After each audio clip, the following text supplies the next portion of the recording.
Go ahead and start the special Southgate City Council meeting for Tuesday, February 10th. Time is now 5 p.m. Mayor Barón, Present? Vice Mayor Rios, Councilmember Avalos, Present. Councilmember Hurtado, Present. Councilmember Davila, Present. City Treasurer De La Paz, Present. City Manager Houston, Present. and City Attorney Salinas is here. Thank you. Item number 1, please. The City Council will consider adopting a resolution supporting the Lower LA Para Todos campaign. Thank you, Mr. Mayor. Thank you. City Manager? I need to make that announcement real quick. I will be recusing myself on this. But Mr. City Attorney, you said I can just sit here. I don't have to leave. Is that correct? It's not on the consent calendar, so you would have to leave. Thank you. Okay. I'm gone. I've And kicked you out a should better- state on the record why you're leaving. Yeah, because I live within an inch of the LA River. Yeah, thank you. Thank you. Mayor, your preference here, there's a resolution in support of the Lower LA River Para Todos campaign. We have their representative here if they'd like to share more, and then if we want to take the resolution decision after that. Does that sound good? Yes. Ms. Morales, you come up. Thank you for being here with us today. Just would love if you can provide us some insight on it. Yes, absolutely. Thank you, Mayor and council members. My name is Diana Morales, and I am a consultant with the San Gabriel and Lower LA Rivers and Mountains Conservancy, also known as the RMC. So the RMC is one of 9 or 10 state conservancies representing specifically the Lower LA River. And want to tell you a little bit more about the Lower LA River Para Todos campaign, which really came out of allocation and effort made by the California State Legislature back in 2023 by former Assembly Member Anthony Rendon, who listened to concerns from community around what happens or what are the effects of the development that's happening along the Lower LA River. And so this investment was made to pursue an effort around equitable community development. And so what that means is as the Lower LA River revitalization plan gets implemented and we have projects like the Urban Orchard and the Sela Cultural Center, how do we ensure that the community stays at the center of that work? And so over the last 3 years, the campaign team has conducted a couple different endeavors. One of them is the development of the Supporting Stronger Greener Communities report, which I think is attached to your agenda, but I brought some hard copies for those who want to take a look at it. And what this report does is it analyzes different housing, workforce development, homelessness policies for different cities along the lower part of the LA River, and doesn't make any specific recommendations, but we're hoping that cities take this as a tool to kind of learn about what efforts are already happening in other cities. There's also a couple of different case examples from other projects that are happening in other parts of the country. There's one outside of Washington, D.C., the 11th Street Bridge. And the campaign, hopes that we use this as a tool to look at the impacts of these projects and how we move forward with them. The other piece is that we have been doing a lot of outreach with community-based organizations around how the RMC and their grant applicants engage with community groups. So I think Southgate has a really great example, the Urban Orchard, of how they've partnered with Trust for Public Land, and they've really implemented a lot of the community feedback into how they build a project that's funded by RMC grants. And then the last piece related to that is how do we encourage more grant applications coming from the lower part of the LA River so we ensure that there's no state funding that's being left behind. And so we've engaged with various cities throughout the lower LA River, various city departments, again, community groups, really encouraging groups to get involved, learn about the RMC. That was one of the things we learned, is that a lot of people don't really know that there's the state agency that helps fund capital projects.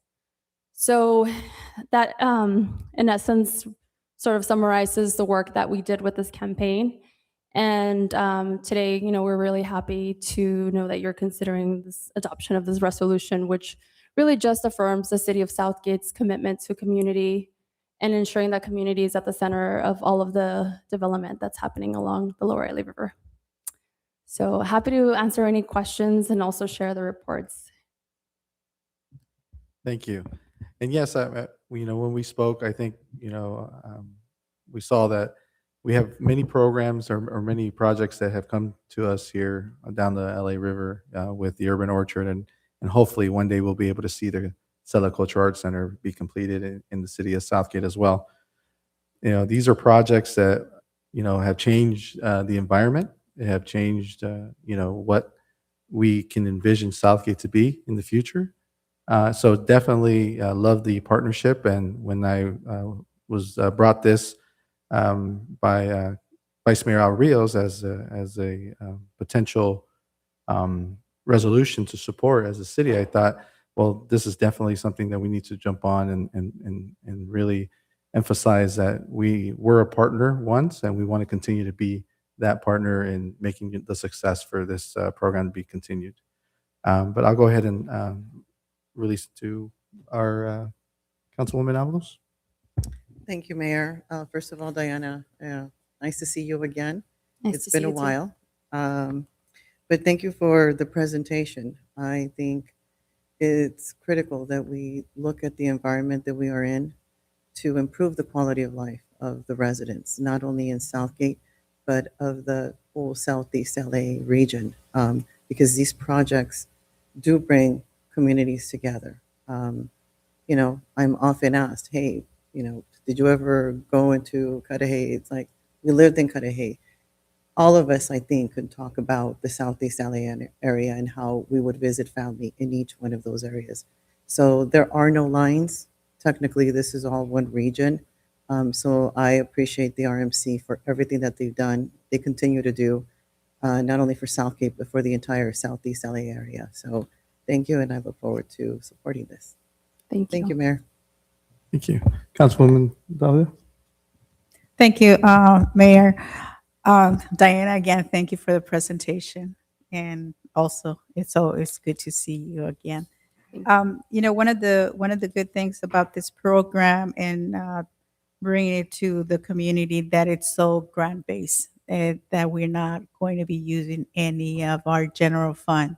So that's something that we need to work on, and looking forward to continue looking for grants for this project. So, right now we are on a deficit. So just by, looking forward to look for grants, I think that's going to really help our community. And like Councilwoman Avalos said, this brings the community together. So I just want to thank you for the great job that you've been doing. And I know that ever since you also left our speaker, you've been working on this project. So that's good to hear that you're on top of it. So because we know how important it is for Speaker Randon for on this project here. So thank you.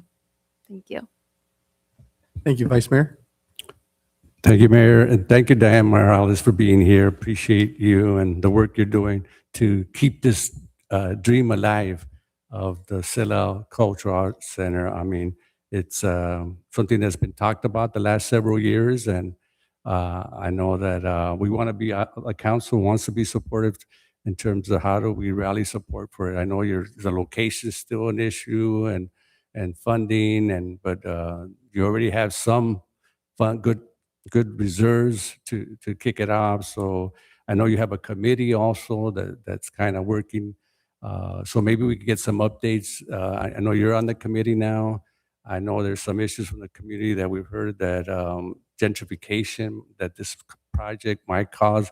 I know that Cella Collab, Dr. Wilma Frankel's here. It's good to see her here. Then I know they're doing some outreach in the area and the community to kind of quell those concerns or discuss those concerns to remedy so that we could move forward. So I'm all, it's a legacy project for the, former speaker here, invested a lot of time and effort.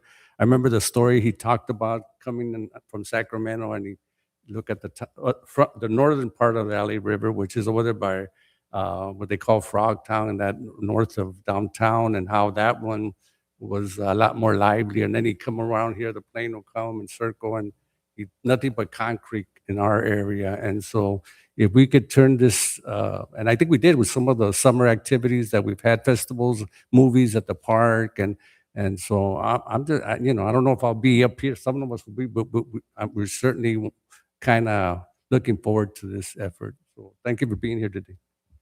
Yes, and just again, thank you again for being here. The information was great, and we look forward to getting those handouts. Again, this project with the Sela Cultural Arts Center is very important to our region. The amount of art and artists that are in our region, musicians, dancers, singers, and of course, the actual drawers and painters is numerous. And I think we need to find a space for them to feel like they have a place that they can call their own. We do our best in every area, every corner, every restaurant that turns into a makeshift art studio, or every space that does. But we want to make sure we create a space where the future artists of our communities can come out and be celebrated. So definitely something that we're looking forward to. And of course, thank you again for continuing this effort, because it's something that we're all looking forward to. And it really takes a person that's dedicated to seeing it through to make sure that it can make it happen. And really know that our staff has always been very supportive of projects like this. I think one of the things that I'm most proud of is how great our staff is of finding the opportunities where these grants are available, and deciding on and being, grant ready for some of these projects. I'd love to hear the story of how the Urban Orchard was an idea that was just thought up from a story at the time of our city manager and his daughter, who said, "Why can't we just take water from the river and plant and water the plants?" And he said, "Well, I don't know why we can't. So let's figure that out." And 10 years later, we got an urban orchard to look at and walk around and enjoy. So with that much creativity, what is possible, right? So thank you again for your effort, and I'll bring it back to council for your wishes. Mr. Mayor? Oh, I'm sorry. Yes, Yes, thank I you. do have one public comment I received from Mr. Mario Dominguez. He stated that the Lower River Para Todos campaign is advocating for these 3 projects tied to the Lower LA River Revitalization Plan, and asked whether the City Council will support prioritizing these projects, including adding them to City's legislative platform and pursuing state and federal funding if Metro and County approve them. He emphasized that Metro is already advancing in the Long Beach and East LA Corridor Mobility Investment Plan, and urges the City Council to clarify Southgate's commitment should these projects move forward. Thank you, Mr. Mayor. Thank you, Madam Clerk. And I'm going to go ahead and open up to a member in the audience if you'd like to speak on this item. Thank you, Ms. Franco, for joining us today. Dr. Franco, I'm sorry.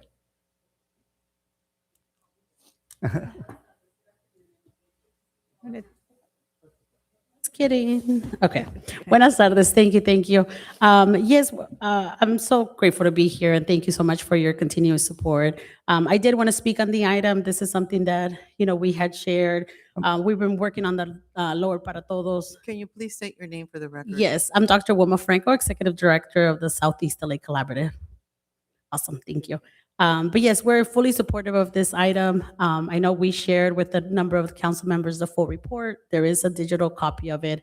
But as we continue to do the work in the Lower LA River, but also thinking about just the regional support and the number of projects that the region is working on, this is something that I think it's vital to our community, something that we have been working on and continue to work on, and always welcome the opportunity to do this as a regional voice, right? And I'm so grateful for you all for your leadership and taking a step and really discussing this and moving this forward. So thank you again, and looking forward to continue to work with you on this. Thank you. Tina, did you want to say something? Well, I'm just excited to see what opportunities are out there for us, and just working with them in securing grants for future, so that we can be a part of all the all the projects going forward. Thank you. ahead. I'll bring it back to. To approve the resolution. Second. So we have a first and second. Roll call, please. Councilwoman Avalos, Yes. Councilmember Davila, Yes. Vice Mayor Rios, Yes. Mayor Barron, Yes. and Councilman Hurtado has recused himself. Yes. Thank you. Thank you. The record should reflect that Councilmember Hurtado also was not present during the discussion on this item. Thank you. Thank you very much, guys. Now on item number 2.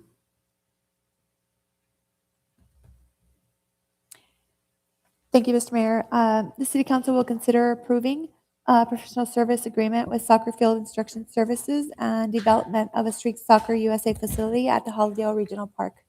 Thank you. Thank you.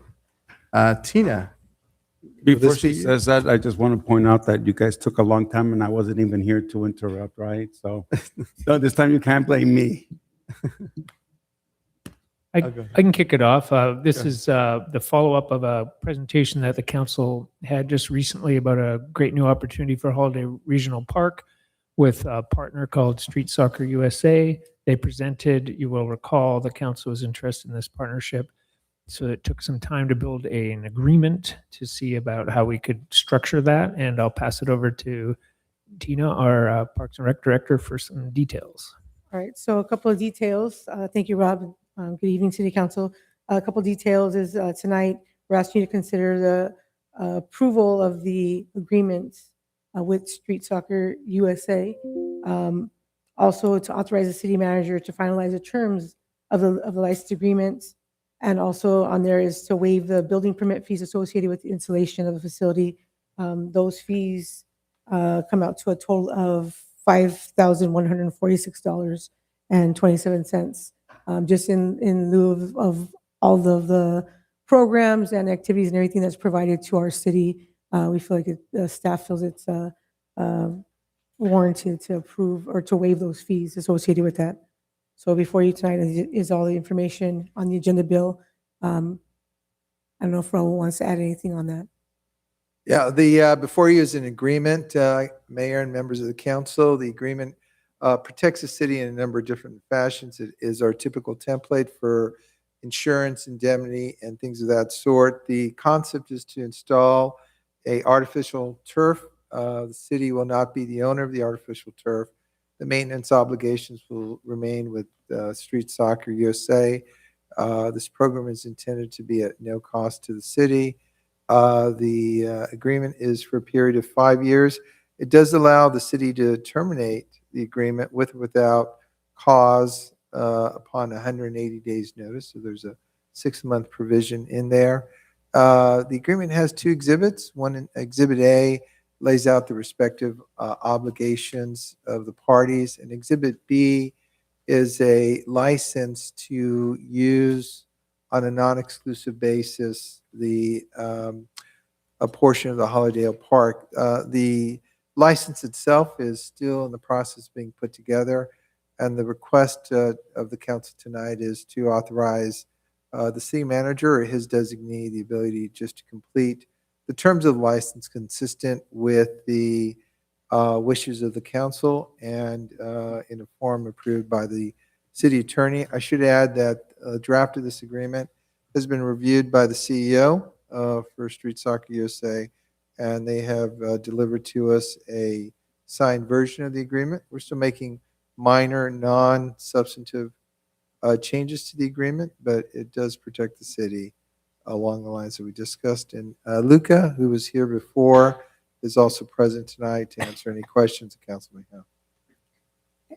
And then we just add there's also an agreement that is signed between Street Soccer USA and AYSO, which is something you had requested at the last time they made the presentation. You wanted to ensure that there was an agreement between both parties, and there is. Oh, one last thing I forgot to add. The control of the park is always with the Parks and Rec Department.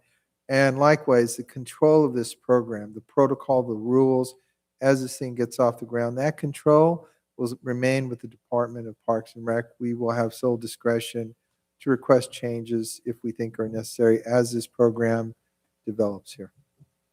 Thank you for that. I'd like to go ahead and open up to any member in the audience. If anybody in the audience, or if the applicant would like to make a statement or discuss any of this. Tell me your name first. Yeah. Yeah. Hi, I'm Luca Marton. I'm the director of Street Soccer Los Angeles. And I have no further comment. I'm happy with our presentation. I am happy with the stipulations of the contract, and I'm confident that we'll be able to provide high-quality services and a high-quality project pending the approval of the council. Thank you so much. Thank you. Okay. Any other member of the audience? Seeing that any emails? No emails, Mr. Mayor. Okay, I'll bring it back to council. Any questions, Councilmember Alves? Yes. So what are the finalizing terms of the lease agreement that are still pending, that have not been addressed? Because I'm just reading this right now.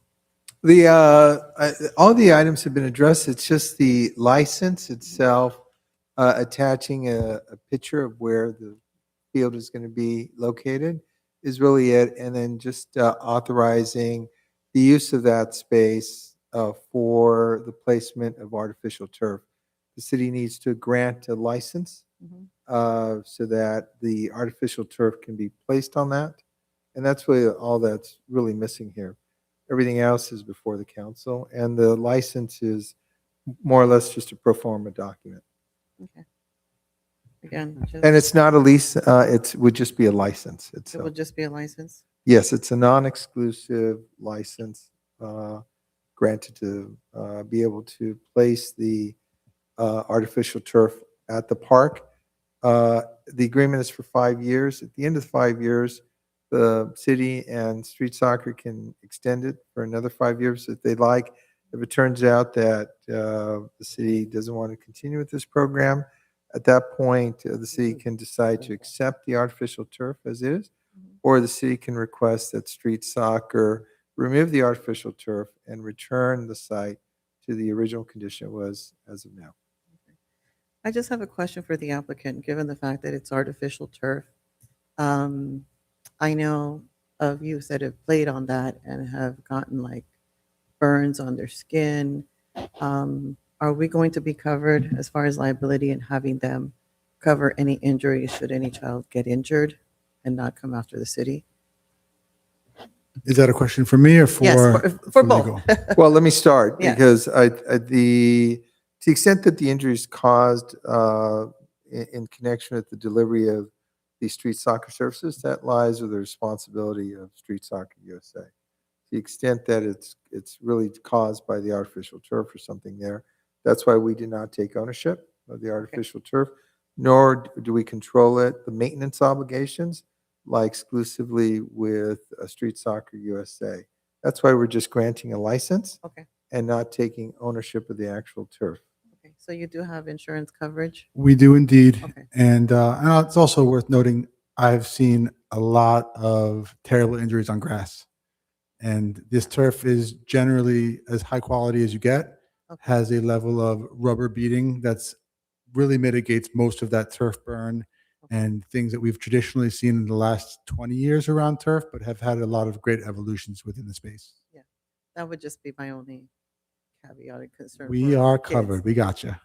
Because I work with little ones, and let me tell you, when they slide, and then they come back and they're crying. So, Totally understood. That's also going to be a benefit of our high quality programming and oversight that's going to be perfect. trying Thank to you. mitigate any type of risk there as well. Thank you. Thank you. Councilwoman David, I'm sorry.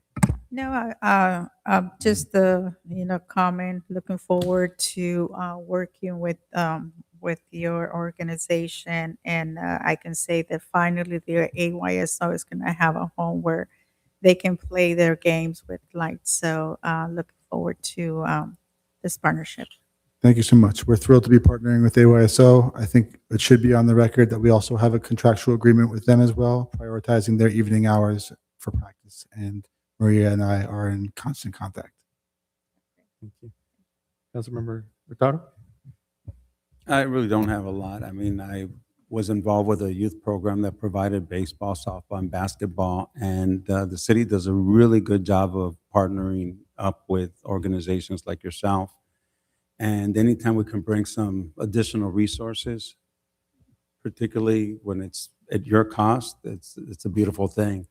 And again, injuries will always happen. And that's why you have to carry insurance. All the youth programs that we have here in Southgate have to demonstrate that they have some level of insurance as well. So I wish you well. I think you're going to do just great.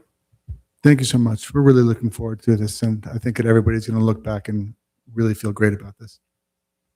Thank you, Vice Mayor. Yes, thank you, Mayor. Thank you for being here again, and thank you for the Street Soccer USA for the investment that they're making here in our community. We're really grateful for that.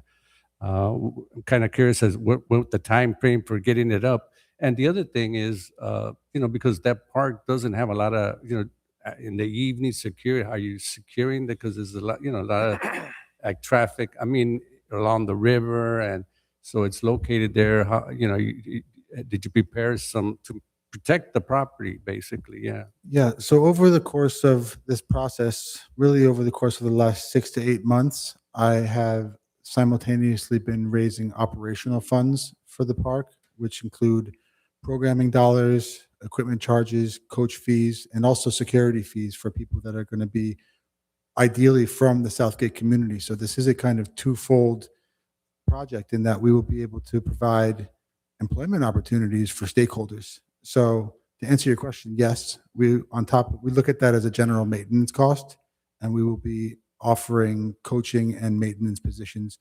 alongside pseudo security positions. They won't be fully licensed security guards, but I will be on site almost all the time, and I'll always have somebody else that's on a Street Soccer payroll to be monitoring the site for safety purposes. Thank you. I just have one question, and it's really to our city manager, and is regarding the dusk to dawn access to the park. I know that we have to work on a little bit on that. I know not in the spring, but in the fall, it does get dark a little earlier there. So how are we going to address that? Yeah, that Tina's been working on that as well. So you could maybe give an update. Yeah, so I've been actually working alongside with Gabe, who's very familiar with changing ordinances and such. And so he's been assisting us with getting things prepared to hold a public hearing and the first notice, second notice, so that we can do it the right way and make sure the community is all informed as to the hour change, most like you said, for the fall, winter time, as the spring, summer doesn't really affect it.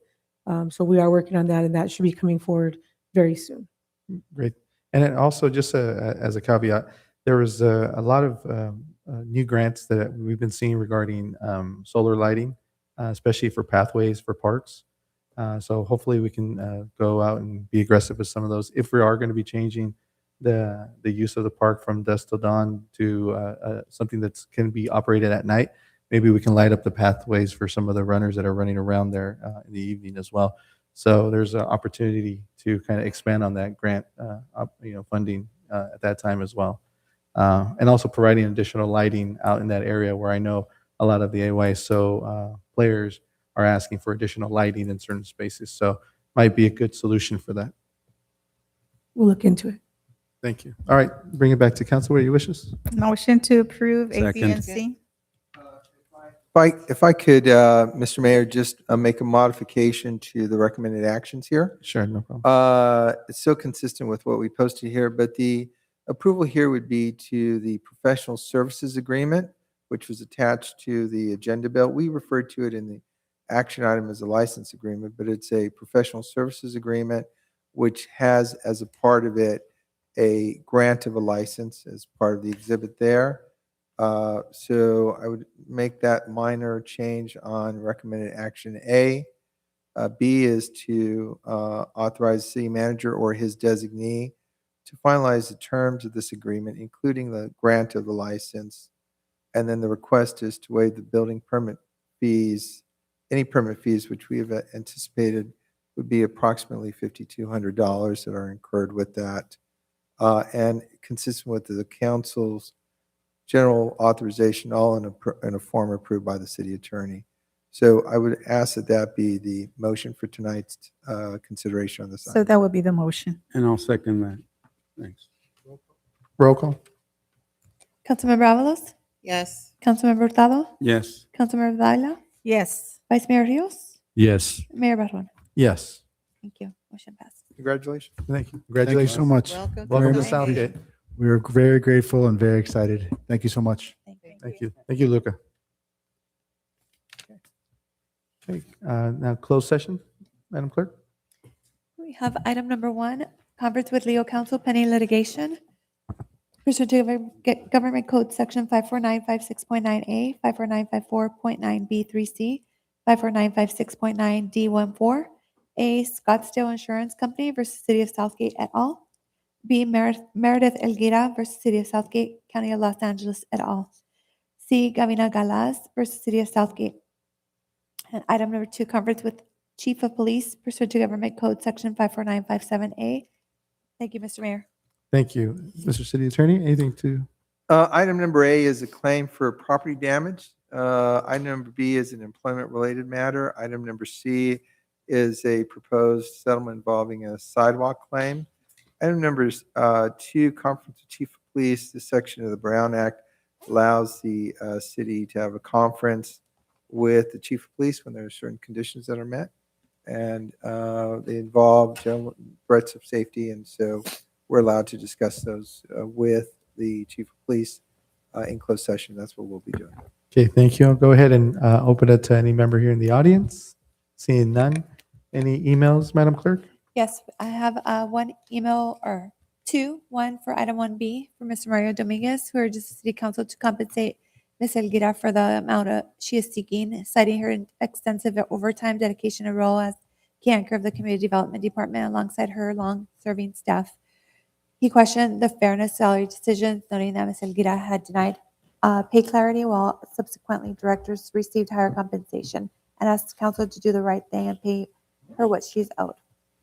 Item number 2, Mr. Dominguez questioned the lack of detail on the agenda regarding the special meeting involving the chief of police, city council, and city manager, along with the city attorney, stating that residents deserve transparency about what is being discussed. He expressed concern that the meeting could involve cooperation with ICE or use of city property for ICE operations, and asked whether the city leadership is acting in its best interest for the residents. Thank you, Mr. Mayor.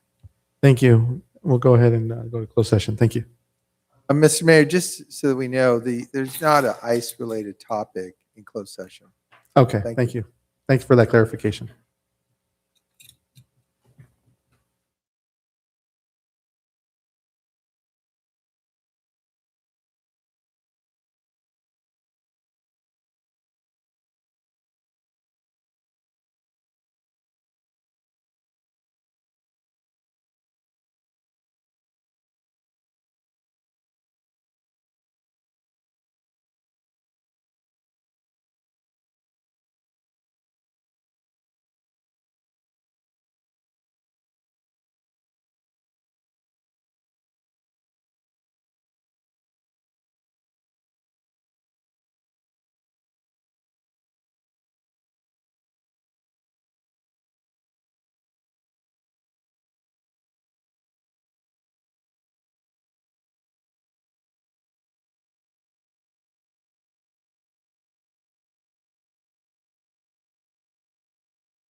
Good evening. Thank you, everyone, for being here.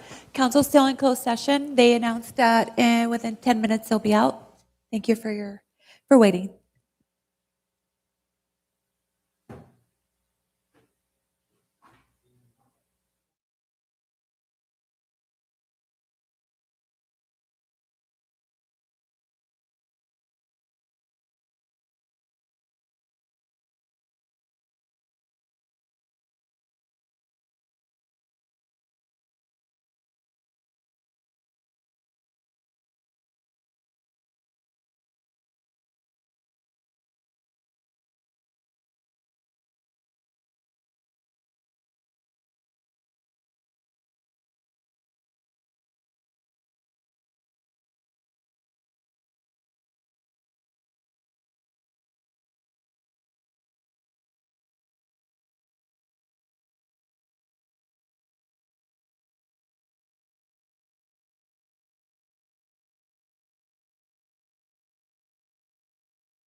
Hi, everybody. We're just going to give another 5 minutes for our colleague and also the city attorney.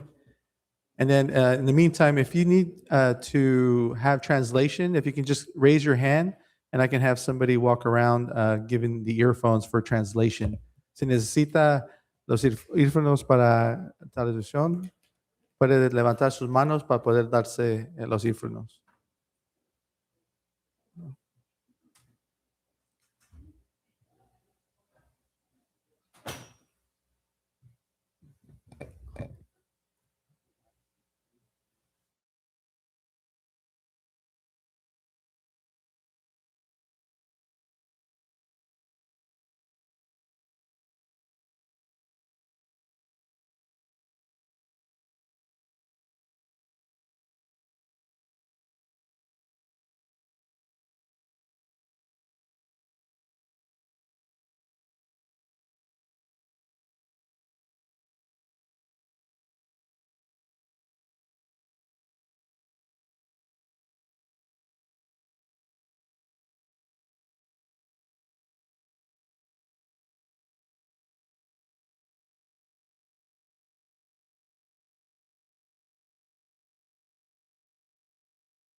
I'm sorry, everybody. We're just still waiting for our colleague to come out.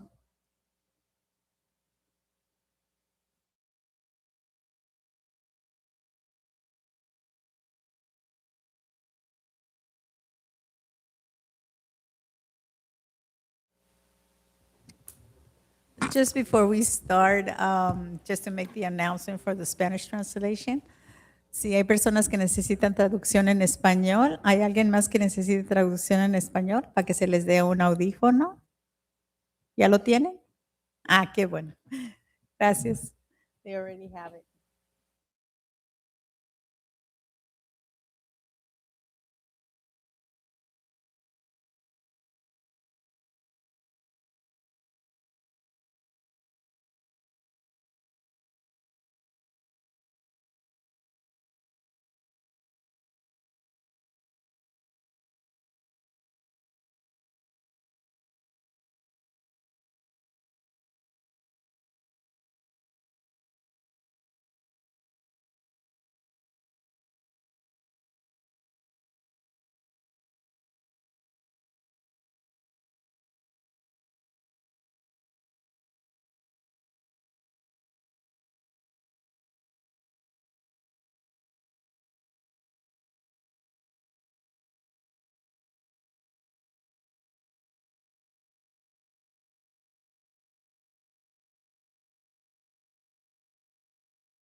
Reporting that we're coming back from closed session.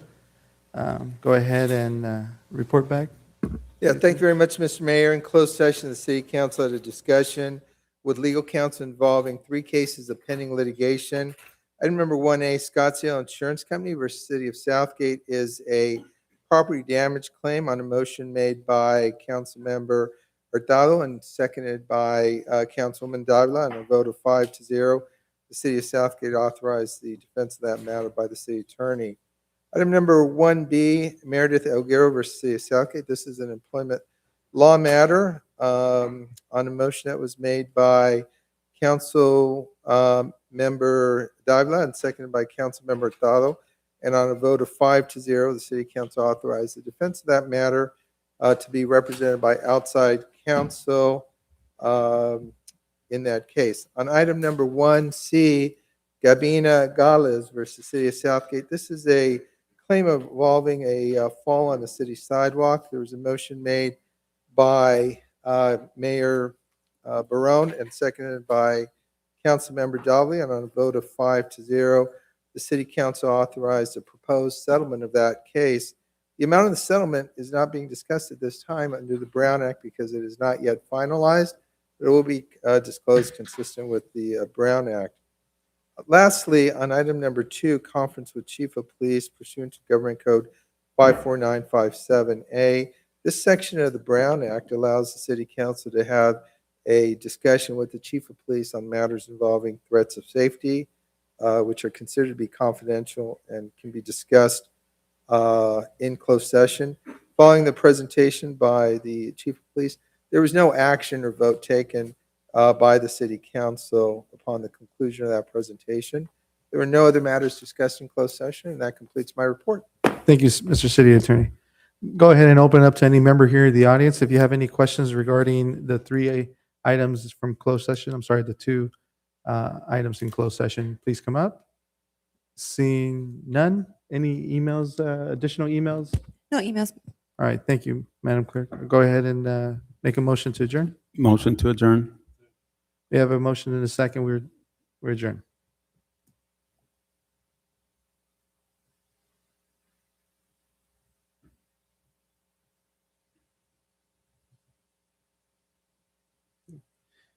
Thank you, everybody, and excuse us again for the delay. We're going to go ahead and start our Southgate City Council regular meeting for Tuesday, February 10th. It is now 7:02.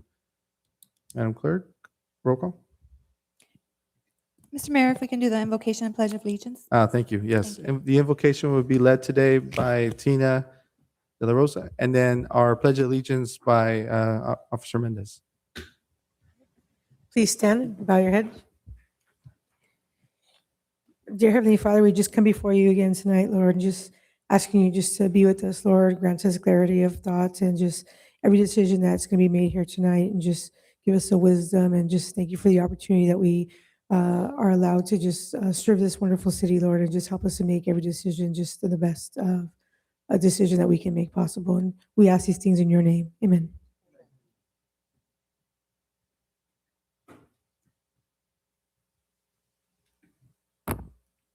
Please put your right hand over your heart, place the flag. Repeat after me. I pledge allegiance to the flag of the United States of America, and for which it stands, one nation, under God, indivisible, with liberty and justice for all. Thank you.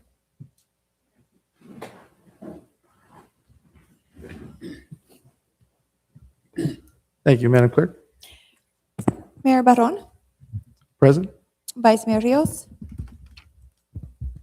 He's here. Present. Councilmember Avalos, Present. Councilmember Hurtado, Present. Councilmember Davila, Present. City Treasurer De La Paz, Present. City Manager Houston, Present. City Attorney Salinas. Present. Thank you. Thank you. So nothing for public hearing, so we'll go ahead and move on to comments on non-agenda items. Go ahead, Madam Clerk. Thank you, Mr. Mayor. If anyone is ready to have any comments that do not pertain to anything on the agenda, please stand up and first come, first serve onto the mic. Thank you.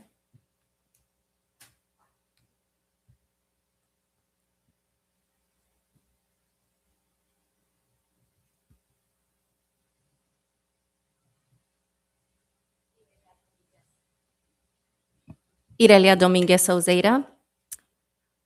Hoy haré mi comentario público completamente en español.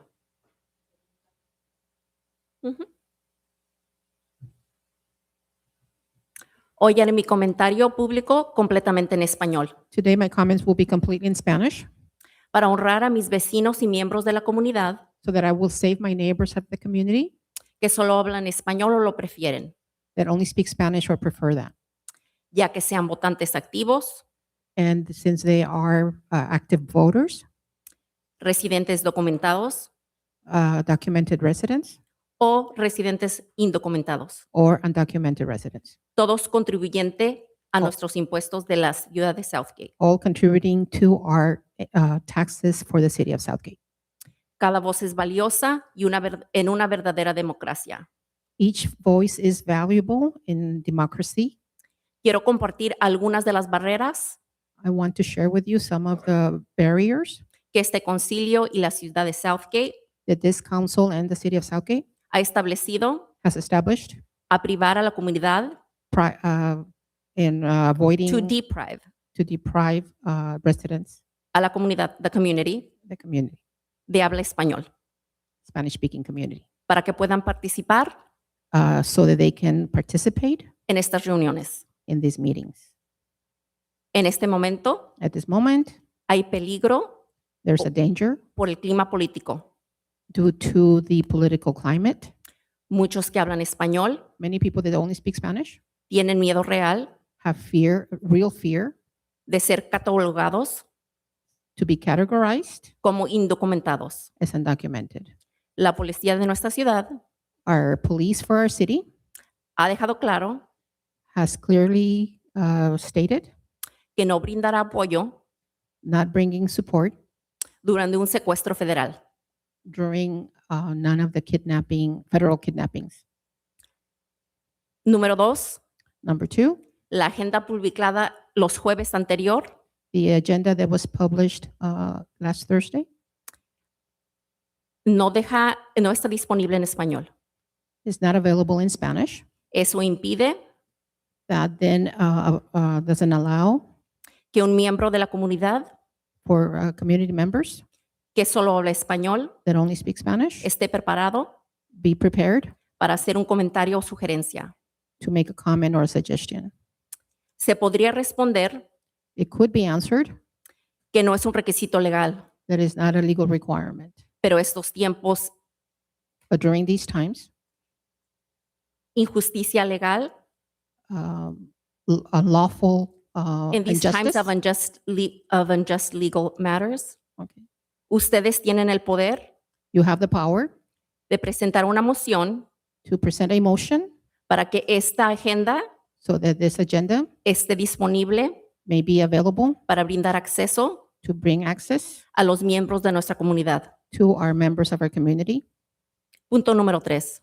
Number 3, Esta reunión es a las 6:30 de la tarde, this meeting is scheduled at 6:30 p.m. ya que muchas personas aún están trabajando. since a lot of people are still working. También tenemos personas de la tercera edad We also do have senior citizens con movilidad reducida with reduced mobility, o que no se sienten cómodos conduciendo en la noche. or that they may not feel comfortable driving at night.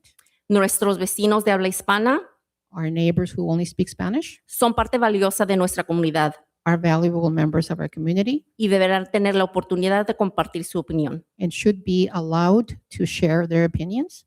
Es un lujo poder salir del trabajo It's a luxury to be able to get time off work y venir a dar una opinión pública. and come to give our public comment. Esto no debería ser así. That should not be. Debía haber una función, There should be a fusion or a way a function, de llamada para que el público to call so that public pueda compartir can share sus opiniones y tener, their opinions and have comprometer sus ingresos o su seguridad. to not compromise their income or their safety. El concilio de la ciudad de Southgate The City Council of the City of Southgate eliminó la posibilidad eliminated the possibility que todos los ciudadanos of all the citizens puedan participar participate cuando eliminaron la opción de Zoom, when you eliminated the option de Zoom option. of the Zoom. Miembros del concilio, Council members, ustedes tienen el poder you have the power de dar más acceso to give more access a las voces, to the voices, pero se niegan. but you deny that. Los comentarios públicos Public comment enviados a la secretaria municipal sent to the city clerk no se leen en su totalidad. are not read completely. La evidencia está en la última reunión, The evidence is in the last meeting cuando solo se declaró when it was only declared 6 correos electrónicos 6 emails contra el UUT against the UUT y 5 a favor. and 5 in favor. Los ciudadanos toman su tiempo The citizens take their time para escribir to write these y hacer que oír su voz, and make their voices heard, pero solo fue cuantificada. but it was only quantified. Abogo porque este concilio I ask that this council implemente un máximo implement a maximum de 300 palabras of 300 words para comentarios públicos for public comment enviados por correo electrónico. sent via email. Esto permite This allows que cualquier lector básico that any basic reader lea los comentarios reads the comments en su totalidad. entirely. Time's up. Thank you. Gracias. Next. Good evening. My name is Marianne Lovato. I'm a longtime resident Is here it in on? the city of Southgate. Oh, I'm sorry. Bring it down to a little. Thank you. Sorry. Thank you. Marianne Lovato. I'm a longtime resident here in the city of Southgate. And I just want to briefly mention, I know we currently have a contract with UWS, Universal Waste Systems, Inc. Yes, thank you. And during the months of November, December, January, and continue into February, the containers, I'm sorry, I live on Madison Avenue. So those containers are carelessly thrown literally every week. Finally got the video and got the truck driver's name, the number of the truck and so forth. And I wanted to please present it to you today that this is a serious issue because people are walking on this as pedestrians to go to work or catch their drive. And I see people walking back and forth. And this one literally was exceptionally careless. They're very big and heavy, even when they're empty. And then literally and there's nothing around my causeway to obstruct him from carefully picking up the container. The container literally threw like a ping pong ball. And I'm not exaggerating. Like, wow. So I did take a video of it, so I'd like to please present that to you. It's a safety issue. It's, that should please be taken into consideration because I wouldn't, and the legal liability as well. So we wouldn't want any pedestrians or residents or anyone to be seriously hurt, but I want that on record, please. I believe the contract is up to 3 years, it's a total of 5. So up for review and consideration, I think other items should be addressed. For example, I went in, did my homework. UWS, Universal Waste Systems, is not registered with the Better Business Bureau. Not registered. I took a screenshot, and I'll tell you real quickly here. It indicates that Universal Waste Systems, Inc. is not a Better Business Bureau accredited business. And then underneath that, it says BBB rating D minus. D is in David, minus. And it indicates reasons for rating, failure to respond to 24 complaints filed against this business. 24 failed to comply or to respond to businesses of concern. So really, this is a serious issue that needs to be addressed and to please take into further consideration to do, if we should consider to do business with UWS. I do plan, I would love to share this with everyone. I'm going to send it to Maria Davila. Perhaps they can forward it to the city council members and the city manager as well, and the captain to have it documented. But I plan to go to the office tomorrow. Lovely Okay, lady by the name of Anna Thank you. Bartone is, We're going to I'll put see you her in tomorrow. contact with our Public Works Director. oh, okay. Can you please give? Is this the- gentleman here? Yes. Okay, great. And And then- anyway, Thank I you so would much. like you to please take that into serious consideration to change businesses. I Thank- know other people I know in the I'm industry. sorry, but we Okay. only have 3 minutes for I know, each she got speaker. 10 minutes. I'm almost finished. 2 more sentences. We allow for additional time when there's Okay. a translation, Okay. and that because it's a back and forth. So there's a. I could have been done already. Okay. Respectfully, I could have been done already. Go Okay. ahead. So there are other residents and businesses within the community are not pleased with UWS. I would like that on the record. Okay? Thank you very much.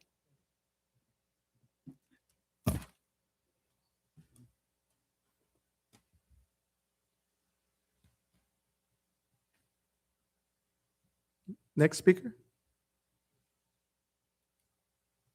Por favor, diga su nombre y Mi nombre es Juan Ramón Cortés, vivo, Si me da pausa también para traducirle, por favor.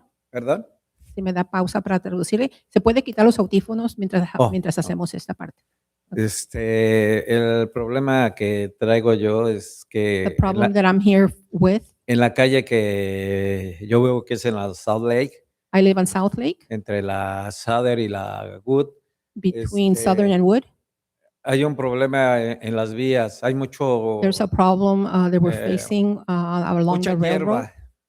Along the railroad tracks, there's a lot of bushes. No entiendo por qué nada más hace como 3 semanas, 4 semanas, I don't understand why for the last few weeks, like maybe 3 weeks, limpiaron una parte de lo que es el enfrente de la basura. only a portion of the area was cleaned, what is around or facing the trash, Y lo demás no lo hicieron. and the rest of it was not even touched. Ahora nos pusieron la semana pasada que iban a cortar esa hierba. We were told that all those bushes will be trimmed, Nos pidieron 2 días de no estacionarnos, and we were asked not to park there for 2 days, mas sin embargo nadie se paró allí a cortar esa hierba. but no one came around during those few days. Otra de las cosas que tengo es que Another thing that I want to discuss, enfrente del basurero in front of the trash bins, pusieron rojo en toda la banqueta, una calle completa de a whole rojo, block is all painted red, cuando se necesita mucho estacionamiento where hoy we en all día. need parking so badly. Y ellos, no sé, o no entiendo por qué hicieron eso. I don't Eso no understand estaba. why this was done. Entonces, lo que se necesita, ellos no necesitan ese espacio, no They necesitan don't need tener that eso whole rojo. block. Why is this being done? Y pues lo más importante es que arreglen ese asunto porque el estacionamiento hace falta para The most todos. important thing is that that be resolved because we need the parking space. Otra parte es que los de la barredora Another thing, the sweeper, street y sweeper, tira agua ahí en esa esquina del basurero donde hay una bomba para los bomberos. there's an area where there's a fire water hydrant. Ese va directo por la calle donde nosotros vivimos, va hacia abajo de la Sader hacia la Wood. The street sweeper goes straight by Southern and Wood. Esa agua se estanca y después huele mal. Oh, so there's a water leak from there, and he says it gets stuck and then it smells bad. Entonces sería lo ideal The ideal thing would be que no estuvieran cargando su agua en esa esquina that they wouldn't then get the water from that area porque nos afecta a los que vivimos en esa calle. because it's affecting those of us that live there. Otra de las cosas que veo también es que Another thing that I see too, ahora donde han permitido ustedes poner negocios de los trailers, you have allowed businesses that get established like regarding trailers or trucks. a veces veo que hacen mecánica en la calle. I see that they're Los doing trailers. auto work on the streets, mechanic auto work. Entonces yo creo que ese es un problema también que hay I see that as a problem in my area also, por lo menos alrededor donde yo vivo.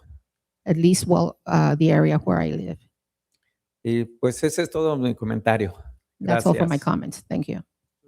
¿Y su nombre otra vez, por favor? Mi nombre es Juan Ramón Cortés. Gracias. Gracias. Buenas noches. Thank you and good evening. Next speaker, please. My name is Sammy Correa. I'm a homeowner on Kansas and in the city of Southgate. I've had to come here, so I can speak to you guys because I've gone over to engineering and they haven't helped me. I've had a lamppost that has been out for 18 months. Francisco, I finally got him to answer the phone, and he said that there's something missing, some wire or something like that, and we're working on it, Mr. Correa, you know. So I'm just I'm here in behalf of my neighbors because that lamppost helps us. I've had prowlers. Luckily, I have a ring, you know, and there was this one guy last year who actually jumped over from like the street floor from a neighbor with a machete and landed into my neighbor's yard. Fortunately, I wasn't there that weekend, but he tells me later that there's this guy, you know, he was taken in. Following day, there was a knock on my door, and he was asking if he can check my backyard for his machete. You know, so, and I said, I don't know what the hell you're talking about, you know. So, and that, you know, I haven't had any service, you know, from Francisco. It seems like he has his hands tied or something. And I just recently had my ADU added, finally permitted after 1 year and 2 months. And it took so long, and it was frustrating at times. There's a lot of people that were off on like sabbatical or vacation and stuff, you know, and which leads me to the taxes, which we'll be talking about soon. If the tax hike is necessary, I ask for a 100 guarantee for faster service. What I've seen from the city of Southgate is that you guys tend to drag your feet when it comes to projects, permits, et cetera. And that leads me to believe that like dragging of the feet travels down from some people here tonight. And I would appreciate if you make our city just much more fluent. And then my lamp post, please have that thing fixed for me and for us. That's it. Thanks. Thank you. Thank you. Gabe, can you also get his information so we can figure out what the delays were on the ADU, please, as well? Thank you.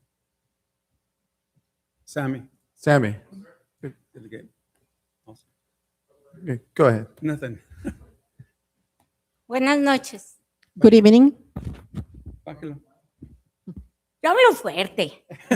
No necesito un micrófono. I speak loud. I don't need the microphone. Me llamo Ruth Serrano. My name is Ruth Serrano. Vivo aquí desde hace 35 años. I've lived here in Southgate since about 35 years ago. Como ven, ya soy del Senior Center. As you can see, I'm already from the senior center. Tenemos una chica en la oficina que es muy agradable para nosotros. We have an employee there that's No in the la- office, and she's very helpful to all of us. No la quieren cambiar. And we've been told that she may be switched. La chica que está ahorita The girl that's there now, está bien, she's good, pero no para nosotros porque no habla español. but not for us because she's not Spanish speaking. Y Wendy, que es la que tenemos ahorita, Wendy, who ella we ya have nos- until now, ella ya nos entiende. she already understands us. Nos regaña y nos quiere. She gets mad at us, but she understands us, Y la queremos mucho. and we love her a lot. Espero que nos la puedan dejar. I am que se hoping that you conserve con can nosotros. leave her and don't take her away from us. Otro punto, Another el point. libro, me gustaría el libro de la ciudad que venga también en español. I would like that the magazine that we get for the city also come in Spanish. Años atrás nos llegaba el periódico Years ago, we used to get the newspaper inglés. and in English and in Spanish on the other side. El último punto. Last Yo point, voy en mi bus y vivo de las vías para allá. I travel on the bus and I live on the other side of the railroad tracks. El camión me deja o en la State o en la Firestone. The bus leaves me on State or Firestone. Tengo que caminar, regresarme I have to walk going back o venir de la State acá para ir a mi casa. or come on State to go to my house. No tengo carro. I don't drive, I don't ¿verdad? have a car. Les pido por favor si nos hacen una parada. Aquí, I en la, ask you, please, if you could add a stop aquí en la esquina, por favor. in the corner De aquí de las vías. by the railroad tracks. Gracias. Buenas noches. Thank you. Good evening to all. Sonrían. Smile. Beautiful. Hello, members of council. Hector de la Torre. I wasn't able to come when you did your study session, and I don't know that I'll be here when you do the item on the fiscal issues.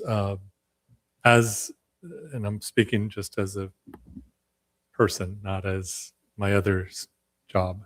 But I'm very familiar with the challenges of the city, the fiscal challenges. And I wrote a letter that was submitted a few weeks ago and wanted to get that in the record, but I wanted to come in person also to say that I understand the difficulties. I was where you are. We had some major difficulties, and somehow we made our way through it, in part with the sales tax increase.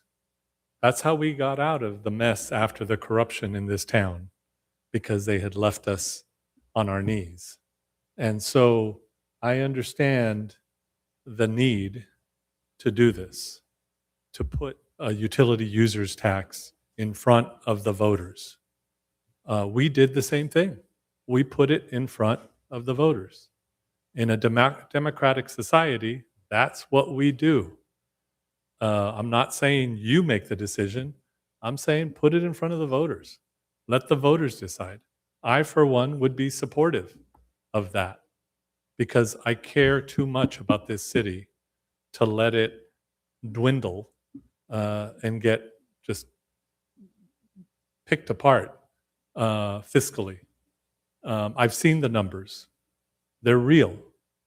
The impact on our police, the impact on the staff that does all the work that people have been mentioning just in the little while that I've been here. It is very important that the city have the resources to do what it needs to do. And again, by putting it in front of the voters, you are not unilaterally making a decision. You're letting the voters decide, as we have done in this city for many, many years. Many years. The recall election of the crooks went to the voters. The power plant, remember that thing? We put that in front of the voters. This city has trusted its voters for decades. And I think it's time to trust the voters one more time to get the resources necessary to provide the services that we've just heard about now, and I'm sure you hear about at every meeting, those services that are needed to maintain the quality of life in this city. So just wanted to share that viewpoint. I hope you do put it before the voters, and I know that the voters will do the right thing. Thank you. Guys, please, we can, sorry, Ms. Black, if I can, real quick. We really need to be respectful of everybody's opinion. If we can just make sure that we do not applaud or cheer, sorry, or boo, either way. Good evening, council, staff. Edgar Pelayo, Madison Avenue. Just wanted to touch a bit on partially what the last gentleman mentioned regarding the tax. You know, said that previously the city got through a tough time with the tax, right? And I'm sure that that's the case. And it got through a tough time, but at this point, it doesn't seem like anything else was done with that, right? I mean, based on conversations with residents and just stuff that I've heard them say and ask, basically saying that it doesn't look like any investment has been made in the city. And you know, and I've been here before, and I've mentioned streets, sidewalks, the business district, and other things that people have mentioned. And that's kind of what I want to talk about, because you know, when the budget process takes place, that's the time when our tax money is basically allocated, right? What's going to be funded.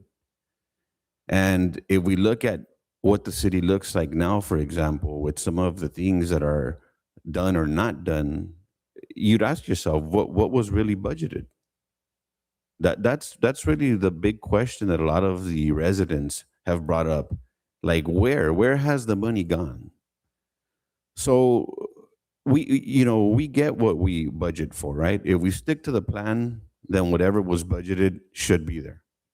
But again, a lot of people, including myself, don't see it. So I'd like to focus on a few things. You know, accountability, for example. No one has taken or accepted any responsibility for the situation that we're in. I know that there's a couple council members that have opposed the tax, and really, I believe Councilmember Rios' last meeting said that, you know, there were some things that he accepted. And really, a lot of the people want to hear that. Accept responsibility. You know, maybe some bad calls were made. Something didn't go the way that it was supposed to go. But the other 2 points that I'd like to talk about are the transparency and communication, right? Transparency, a lot of the information that's out there, really, people ask questions, say things, and the response to that is no, that's not it. This is the case, right? As if, hey, you're not looking at what I'm seeing, or you don't understand what's going on here. This is above your head, perhaps. The last point I'd like to focus on is communication. Someone before me mentioned about having agendas and communicating in Spanish. The majority of our population is Spanish speaking, so I'd ask for that to be the case. Thank you. Thank you. Next. Hi, my name is Erica Heredia, and I am a resident of Southgate. I'm here tonight, my neighbors, as someone who believes the people of Southgate deserve both transparency and a voice in the decisions that will directly impact our safety, our services, and our future. Today, I want to speak about the physical challenges facing our city, including the potential budget cuts, the proposed utility users tax, and the possible declaration of a physical emergency. As a resident, I want to express my support for declaring a fiscal emergency so that the residents of Southgate have the opportunity to vote on whether a utility users tax is something our community is willing to support. Based on the information presented, the city is facing an estimated $9 million budget gap. Without new revenue, we could see serious reductions in services, including loss of full-time positions, lower police response times, reduced public works services, limited park access and lighting, closure of community programs and facilities, and the cancellation of important city events that bring our community together.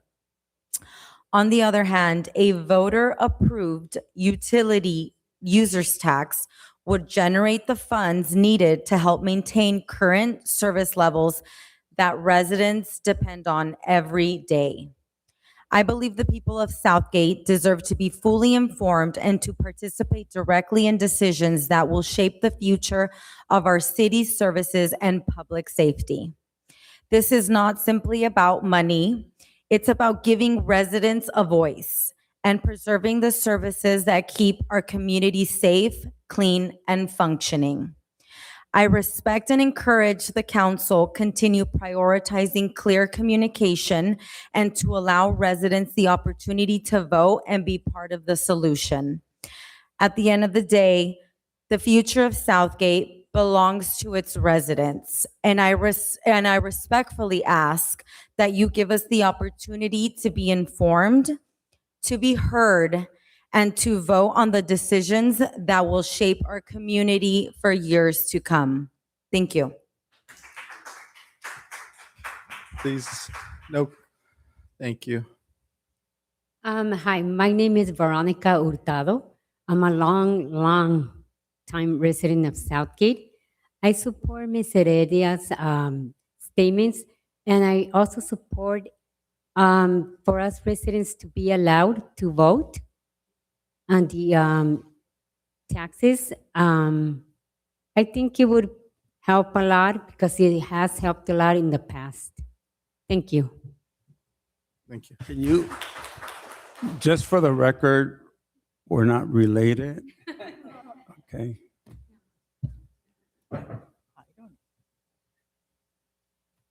She's probably grateful that I said that, right?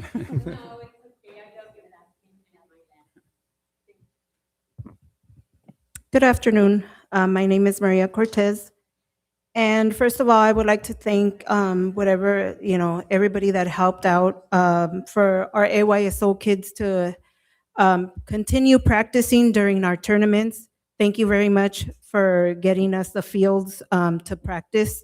We have baseball diamond field 9 and 10 through February 25th. Thank you very much. And I do want to say it is very concerning to hear that we may not be able to have a soccer season this spring.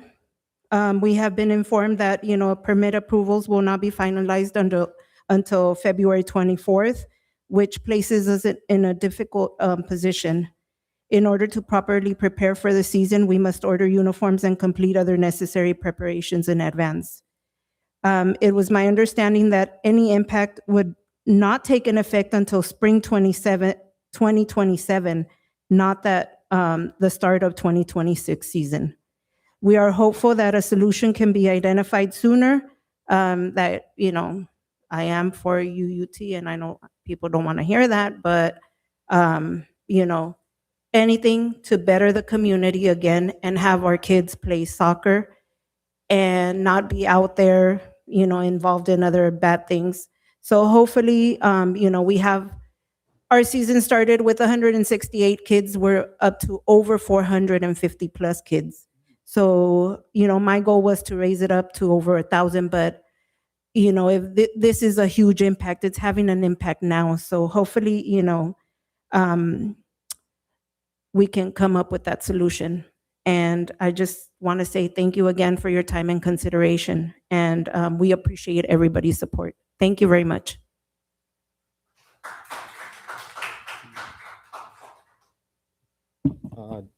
Jimmy Ozeta, Southgate resident. So I 100% agree with the resident here that residents deserve a voice. But the interesting thing about it is that when we do voice our concerns, and we actually paid $114,000 to have a survey conducted in our city, yet to this day, we have not seen the results. So that is the voice of the residents, but yet we choose to ignore that because it's not aligned with your narrative. The gentleman that came up here, former council member, I appreciate his service. I appreciate him giving his comments. But I recall, I just read an article that he's moving out of Southgate, moving to Downey. So thank you for your service. It's a lot easier to say you're willing to pay for something when you don't live in Southgate, or you don't plan to live here for a good amount of time. Everything starts with trust. Trust is earned, not given. Residents have asked legitimate questions time and time again, but yet we get no responses. We've been up here, I think sitting out there just, I don't know if it was only concerning to me, but the fact that just hearing the dialogue among city council members, city staff, and the fact that city council member mentioned that they needed to put a public records request to get information from city staff and city manager, I think that's concerning on a lot of levels. If city council members can't get basic information from staff, what makes you think we can get basic information from our staff and with those that are supposed to be representing us and fighting for the best interests of our residents? Significant concerns on that front. The first thing that, as I was walking out, I'm talking to residents and they're saying like, well, what are we hiding? How come they're not sharing this information? Well, that's great. I'd love to know what information the city staff and city council have that haven't been shared with us. Regarding Measure P, I think that came up at the last city council meeting. They said that measure was passed in 2008. If you do the math, it's generated over $200 million since 2008. Now, that measure was passed by Councilmember Davila and Councilmember Hurtado. They promised us infrastructure improvements and enhanced city services with those funds. Now, Southgate residents, all of our major street improvements, Tweedy, Firestone, Long Beach, are amazing new parks that have been come to our city. None of those have been funded by Measure P funds. So I guess my question here to city council and city staff is, when are we going to see some accountability when it comes to those resources? We want detailed financial reports with narratives that identify how those dollars have been used on a yearly basis since 2008. I haven't seen that. You guys are great at putting out propaganda on your social media pages, as well as our city hall web pages, but we don't see any of that information. It'd be good to see that. City seniors, you will definitely be impacted by the utility users tax. There isn't a check off your box when you go buy groceries at the store. You will be very paying extra. much. Thank you.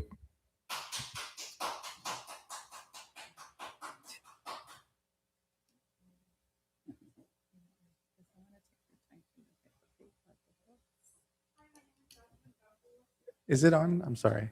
Is it green? There you go. My name is Jocelyn Campos. I've lived here 20 short years.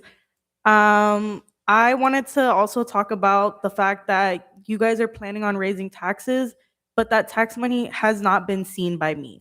It's been seen fixing Tweedy. We put up a new circle painting on Tweedy and Otis, but the streets that I used to walk to get home from high school were cracked and broken, and the street in front of my grandmother's house was completely raised from a tree that got taken down by the city, and that street has not been fixed.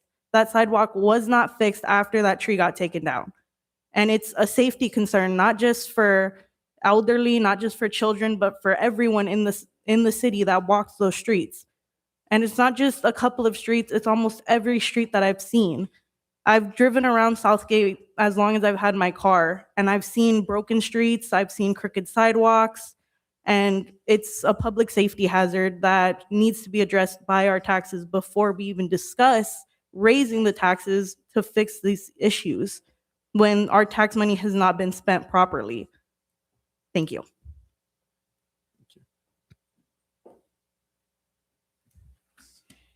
Good evening, Mayor, Vice Mayor, and City Council members. My name is Joanna Monterosa, City of Southgate employee, serving the community for over 22 years. I'm deeply concerned by the comments made regarding our city's financial situation. And I say our city, even though I don't live here, because as an employee, I am part of the city. I spend more time here in the city than I do at home. Much of the concern stems from misinformation spread by a small group of individuals who have long decided which narrative they want to present. And we hear it in every council meeting since we've been talking about the budget. Misinformation on how the city's mismanagement of funds is why we're here today. The information shared with everyone in the last few meetings by the city manager, finance department outlines why we should be declaring a fiscal emergency. We've talked about the unfunded and structural deficit and unfunded liabilities, and all those issues are not unique to Southgate. Every city is facing those issues of rising medical benefits, rising insurance claims, rising costs. But what is unique to Southgate is that we don't have another source of revenue where everyone else has. We've deferred the issues that we've had for the last 5-10 years. And as a matter of fact, what the city has been able to accomplish is to save the residents money, because we could have tried to implement a UUT 5-10 years ago when everyone else was doing it. So there's savings there that the city has been able to avoid residents and having to pay. Now, what we're asking you is to look and to see whether you believe that there's a fiscal emergency, because that's the question, is will you declare a fiscal emergency? Do you feel laying off people? Do you feel that closing the park facilities? Do you feel that having less police officers policing the streets, do you think that's an emergency? The impact on the livelihood of the residents, do you feel that's an emergency? Let the people decide how they want to manage that. Let the people decide through their vote how they want to navigate in the next few years or the next 10 years, because what we can dismantle in 1 year by not having another source of revenue can set us back where we've been trying to make progress in the last 20 years. Since I've been here, I grew up in Linwood, and growing up in Linwood, I was always the city of Southgate where I wanted to come and enjoy the parks, enjoy the facilities. And I can tell you that people say that nothing's changed in Southgate. A lot has changed in Southgate. Earlier, someone stated that each voice is valuable. And this is why it is important to give every resident in the city of Southgate a voice by allowing them to vote on something that's so important that can have great ramifications on their livelihood. And we talk about accountability, about who to blame. We need to figure out what you feel is an emergency. And if you can look at the residents, let them know that this is not an emergency, then you're going to look at the residents 1 year from now when the city has really regressed from where we're at now. Thank you. No clapping, please. Good evening, Carlos Corella. I'm a City of Southgate employee for over 22 years and a lifelong member of this community. And I say lifelong because I grew up here in Southgate. Second day I was born, I ended up here, and I've been a part of this community my entire life. The longest I've been away from Southgate was during the 4 years I served in the Marine Corps. That was my longest time away from Southgate. After that, I came back, and I've been a member of this community to this day. I'm here most of the time, more time in Southgate than not. I have 4 first grade nieces that go to San Gabriel Elementary School, the same elementary school that I went to, my sisters went to, and these are my nephews and my niece's kids. And to say the community is that we're not having a fiscal emergency here in Southgate is wrong, because this is going to take away from my family, from the family, the people in the audience. The entire community is going to lose on services. Some of the services include police services, of course, but even just street services, tree trim. I've never been on a call where a tree's down on a Friday night and a resident has told me, but don't worry about it, I don't want to impact the budget, let's save it till Monday morning. It's never happened. I've never been to a meeting anywhere, whether it's a school meeting, a career day, anything where somebody has said, oh, let's not do that. Let's, I don't want to impact the budget. Everybody always wants more. Everybody always wants what we have. And I do too. My family that lives here does too. They don't want to wait till Monday morning for a tree to be chopped down, into mulch if it fell on a Friday night blocking the street. Nobody wants that.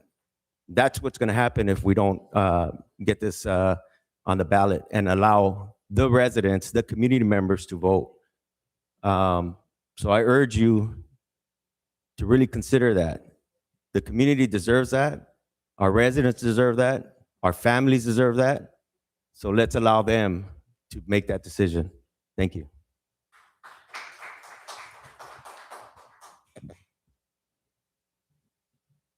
Go ahead.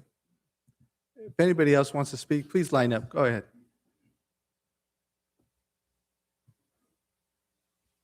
Sí. Hola, buenas noches. Su nombre, por favor. Cayetano Lupino, vivo en Southgate.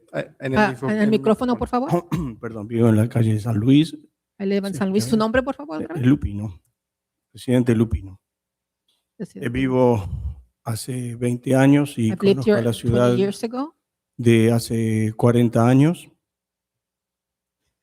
Me enteré de todo esto, Found de out la all of posible that. crisis. Y si bien no estoy de acuerdo en I may not be in agreement with this. en pagar más, en caso de hacerse muy, muy necesario, se puede hacer, If it would be very necessary pero no hay información, to do this, but there's not enough information. no tenemos acceso a la información We don't have de access lo to the que information se gasta aquí en la ciudad de Southgate, as to what no is being tenemos spent here acceso in Southgate. a los papeles. We don't have access to the reports. Hubo una encuesta por QR A survey was done, que llegó a casa, pero las preguntas me parecieron un poco cauciosas, that some of the questions though seemed, si era importante o no. I wasn't sure if they were important or not. Creo que todo es importante. I think everything's important. Ahora, lo de publicarlo en español, Regarding publishing everything in Spanish, me gustaría y le agradezco si se puede hacer. I would also ask that that be done. Y el voto debería ser, a mi manera de ver, de diferente manera. In my opinion, the Una vote should be boleta. in a different manner. Hay mucha gente mayor There's a lot of senior citizens que no maneja la parte electrónica that don't use computers y or no saben technology cómo usar los elementos. and don't know how to use it. Debería ser un poco más ecuánime It should be a en little more español equal inglés y sería más legítimo. and more legit. Respecto a los aumentos, sabemos que In regards to nadie quiere ceder, the increase of taxes, we know that nadie no one wants quiere, that. nadie quiere ceder su sueldo, No one wants to give la up their cantidad salary. que gana, y what they sabemos que earn. por el otro lado la inflación And es, inflation como se dice, rockety, se está disparando, has gone sky high, pero los sueldos no. but salaries have not. Ese es un problema. And that's a problem. Tal vez debería discutir un poco más, mejor, Maybe y another no way ser of tan drástico de suprimir discussing muchos this, servicios, maybe not tal vez taking away so many los services, menos importantes, at en least caso not que the fuera ones that are more necesario. important, if that is really necessary. Y por otro lado, Another side, digo, sin criticar, que tal Without vez hubiese criticizing, sido bueno it would have been good estar prevenido. to be ready. De acuerdo que no hay muchos beneficios federales, pero Oh. esto se tenía que haber previsto tal vez un poco. I agree that there have not been many federal services, but this should have been prevented. Bueno, y esto es todo. For now, this is Que it. tenga- That's it. Si tiene acceso para la gente mayor, todo esto, mejor, más If- información If you can y give más access acceso to senior citizens, a lo then que se gasta en la more ciudad. information as to what is being spent. Eso es todo. That's Muchas it. gracias. Thank you. Yes. Okay. Seeing none, I'll go ahead and ask, is there any more emails? I'll close the audience portion. Any more emails? We have one, I'm sorry, we have no emails on consent. No emails? Mr. Mayor. No. Okay, thank you. Thank you very much to everybody who came out and speak. We'll go ahead and go to reports and comments from city officials. Go ahead, Art. Mayor, I don't have any comments tonight. I do want to say that there was a number of concerns reported related to Public Works. I did give them my business card, so I'll make sure to follow up on those. And if you can please report to us as well. Absolutely. Thank you. Absolutely. Good evening once again. So for my report, I just want to announce that this past Saturday, we had our first Eco Garden demonstration at the Urban Orchard, which was very exciting to be able to hold that presentation and to see a packed room in the Urban Orchard building. This demonstration was more of a presentation and more of a lecture type, but next month we will be having the Eco Garden more practical application on April 4th.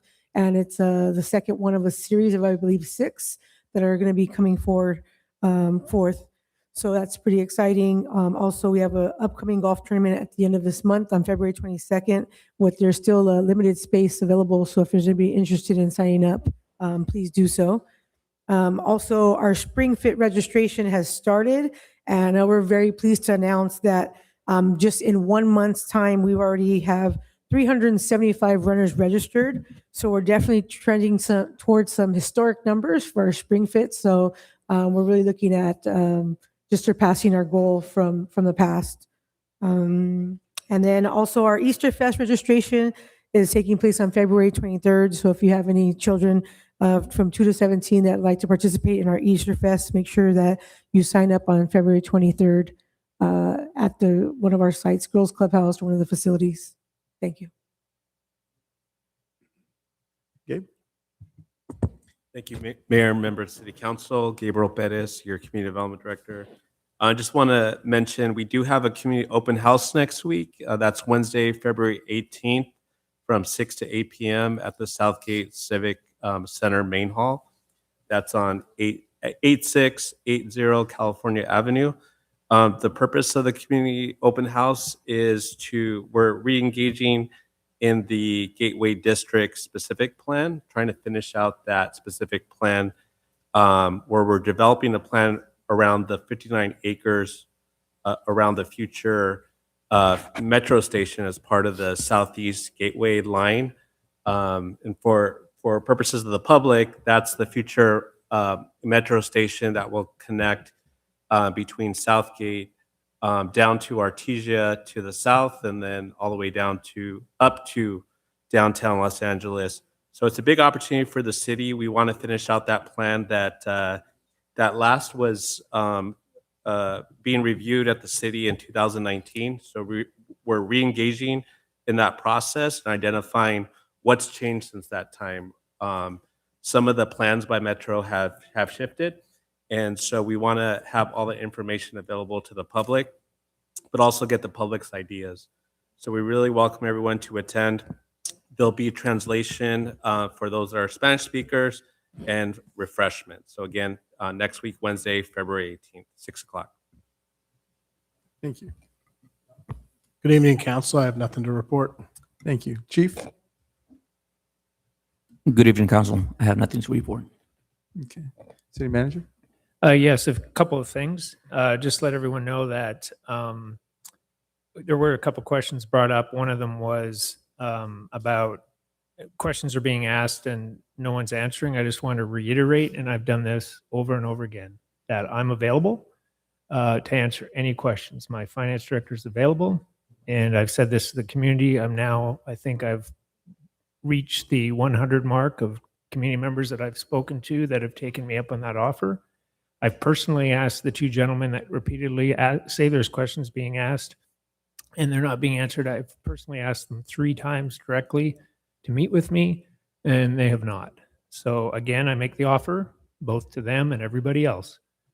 Nothing to hide, willing to talk about any items whatsoever, and love to do a deep dive. We actually have a gentleman who's a parks commissioner who does finance on his own, and he's into the weeds with our finance director, and we're happy to answer every single question. So whatever's needed, happy to just get a hold of my office. We'll book a time or phone call, whatever you want. I'll talk to groups, you name it. Anyways, I also want to clear up that any questions council members ask me, I do my best to answer them and respond. And that continues to happen to every council member. There was a couple of questions that came directly as Public Record Act's request.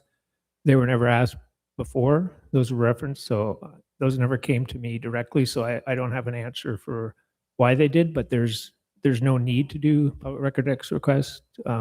Information's available. And then the third item is I just wanted to alert people that I'm going to a city managers conference, an annual one that happens every year through Cal Cities. That'll be Wednesday through Friday. I've attended this conference every year as a city manager, as do most city managers in the state. It does require going off-site. So in the interest to save money on our budget, the city's paying my airfare Southwest to Sacramento. I will be picked up by my college son in Davis. I will use his car. I'll drop him back off at school. I'll drive to Napa where the conference is. I will drive home that night and stay at his dorm on an air mattress, and I will go back each day. And I'm not going to charge the city for a hotel or transportation there and back, because this is a tough financial time, and I'll lead by example. But I want everybody to know I'm there to network, find best practices, learn from other cities, because that's still important. Even though we're in a tough time, I'm trying to limit the financial impact. Thank you. The city attorney's not here, so I'll go to city treasurer. Yeah, I just wanted to make a quick comment. I agree with Ms. Ceeda regarding the dial-in capabilities for remote participation. I think it'll be good for us as a city to put out information as to, potential implementation timelines and proposed features whenever that information is available. But besides the dial-in capabilities, I think it'll be good for us to reintroduce Zoom and allow a remote participation via video, not only audio, and also to ensure that the translation is occurring and streaming as well via Zoom, so the remote participants can listen to the meeting in the language that they're used to, or at least it's being translated via text or something visually for them to be able to intake the information that the city is sharing.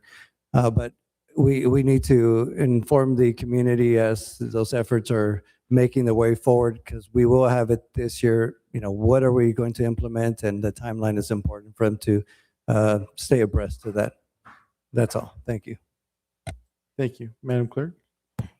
Yes, thank you. Good evening, Mayor, Council, residents in the chambers, and those who are listening on YouTube. I just wanted to briefly respond on the comments regarding the translation on the agenda bills into Spanish, and regarding the meetings that are going to be coming up in teleconferencing. Senate Bill 707 requires eligible cities like us to translate our meetings and our agendas into the applicable languages beginning July 1st. So I'm happy to announce that. This requirement applies to agendas itself, and based on our population, it's 20% of whatever the population is. So ours would be in Spanish.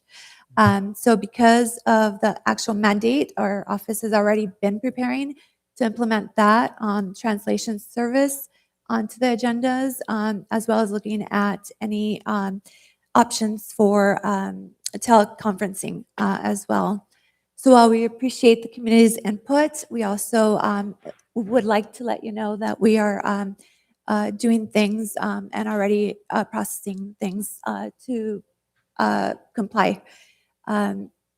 Also, just in Spanish, a todos los que estaban interesados en las agendas en español, queremos decir que empezando en julio 1, tenemos un Senate Bill 707 que dice que somos mandados a traducir las agendas en español. También a tener algo telefónico para que ustedes llamen. Va a ser todo disponible después del 1 de julio. Sí, es algo que ya estamos trabajando con todos aquí en todos los departamentos que van a tocar. Also, el señor también tuvo algo que ver de las votaciones. Desafortunadamente, el Condado de Los Ángeles ahora está haciendo las votaciones y están encargados de eso. Como usted lo hace en una pantallita, es diferente que como se hacía antes. Nosotros no tenemos medio de cambiar ese sistema, pero sé que hay muchas personas que lo pueden ayudar. Nada más usted, por favor, diga que necesita ayuda. Okay? Just speaking on the voting that takes place at the polling places. everyone is there to help. Please don't feel pressured to do anything. All of those people that are there helping that day are there to help you. I also wanted to touch, I think my hair piece has been a big subject of talk in our city, and many of our people are reaching out to me concerned because of my past history with cancer. I want to tell you that luckily I am very healthy, and I was able to selfishly, I was able to donate my hair to Locks for Love, which is something that will help people who are suffering with cancer diagnosis and losing their hair. So I donated 24 inches of my hair. It's pretty short. I did it during our Christmas time off. And I think it was probably during a time that I shouldn't have because I'm a cold all the time. I feel sorry for my husband who's bald, but yeah, I just wanted to clear things up and just let everyone know that I am very fortunate to hear that you guys are all concerned and are very gracious to be asking. But thank you for your concerns. I also wanted to say happy birthday to our Councilwoman Davila. Her birthday is February 14th, Valentine's Day baby, so it's coming up. And happy birthday to you, Mayor Davila. I'm sorry, Councilwoman Davila. Thank you. Thank you. Louis, I know you were out. You have anything to report? No, just to reinforce what our city clerk said, we are actively working on our approach to complying with SB 707 and looking at technology options in a pathway to implement that by the deadline. Thank you. Okay, thank you very much. I'll go to our council, Councilmember Ramos. Thank you, Mr. Mayor. I know several issues were brought up during the public speaking, so thank you to the audiences here and those that are on Zoom. I agree the Spanish translation is critical, and again, we're looking at a deficit. So what is the cost going to be? Because now we are going to need a translator that is going to be able to translate simultaneously, immediately, for those that are on Zoom, as well as those that are going to be calling in. So I believe we had given direction a while ago to look into that. I know because of SB 707, now we are required to do that. I hope we're going to be ready by then. Same thing with the city clerk. I know people have emailed, and I've gotten some complaints that they took the time to write an email and it wasn't read into the record. We just saw a prime example here of our former council member and resident, Hector De La Torre, had to come in here and publicly say what he put in the email, which I think goes back to the trust issue, that we need to do a better job, that if individuals and community members are writing in, that we take that into account. Summarizing sometimes doesn't send the message that the community wants to convey. So let's just be mindful when we do get those emails and we are putting them into the record and not summarizing it. So pursuant to AB 1234, I am reporting on the attendance that I attended the Southeast Water Coalition Board this past week. We approved minutes from December, but we also are looking into expanding the membership to include new and current member agencies that provide water to their constituents. Additionally, there was discussion to allow the Water Replenishment District to rejoin the coalition. They were part of it at some point and withdrew, so they want to come back in.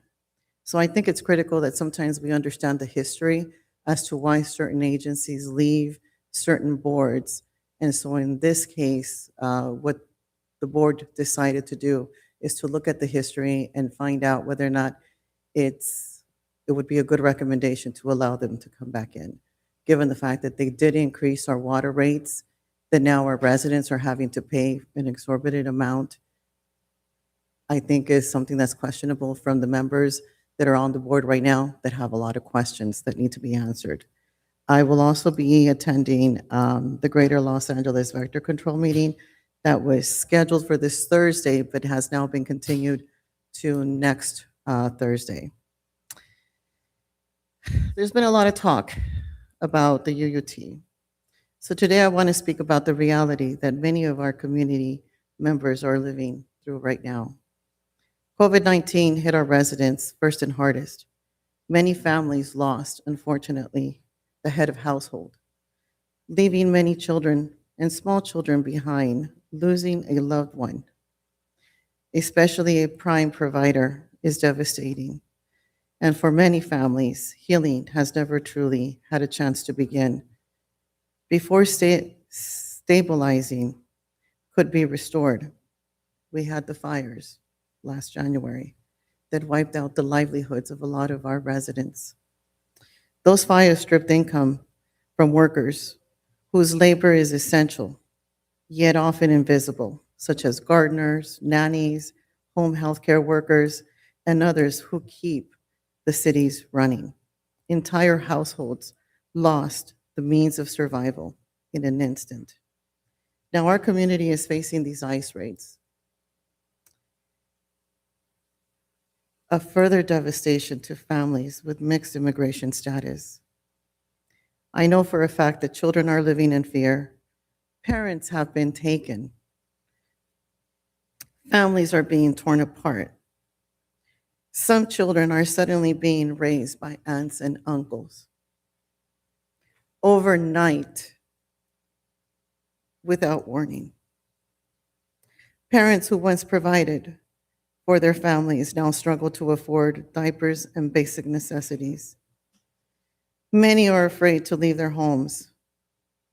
The morale of our community is painfully low, and it breaks my heart to hear every day from the seniors on fixed incomes, from single mothers having to choose between paying the rent and groceries, from families doing everything that they can to stay afloat as rent continues to rise.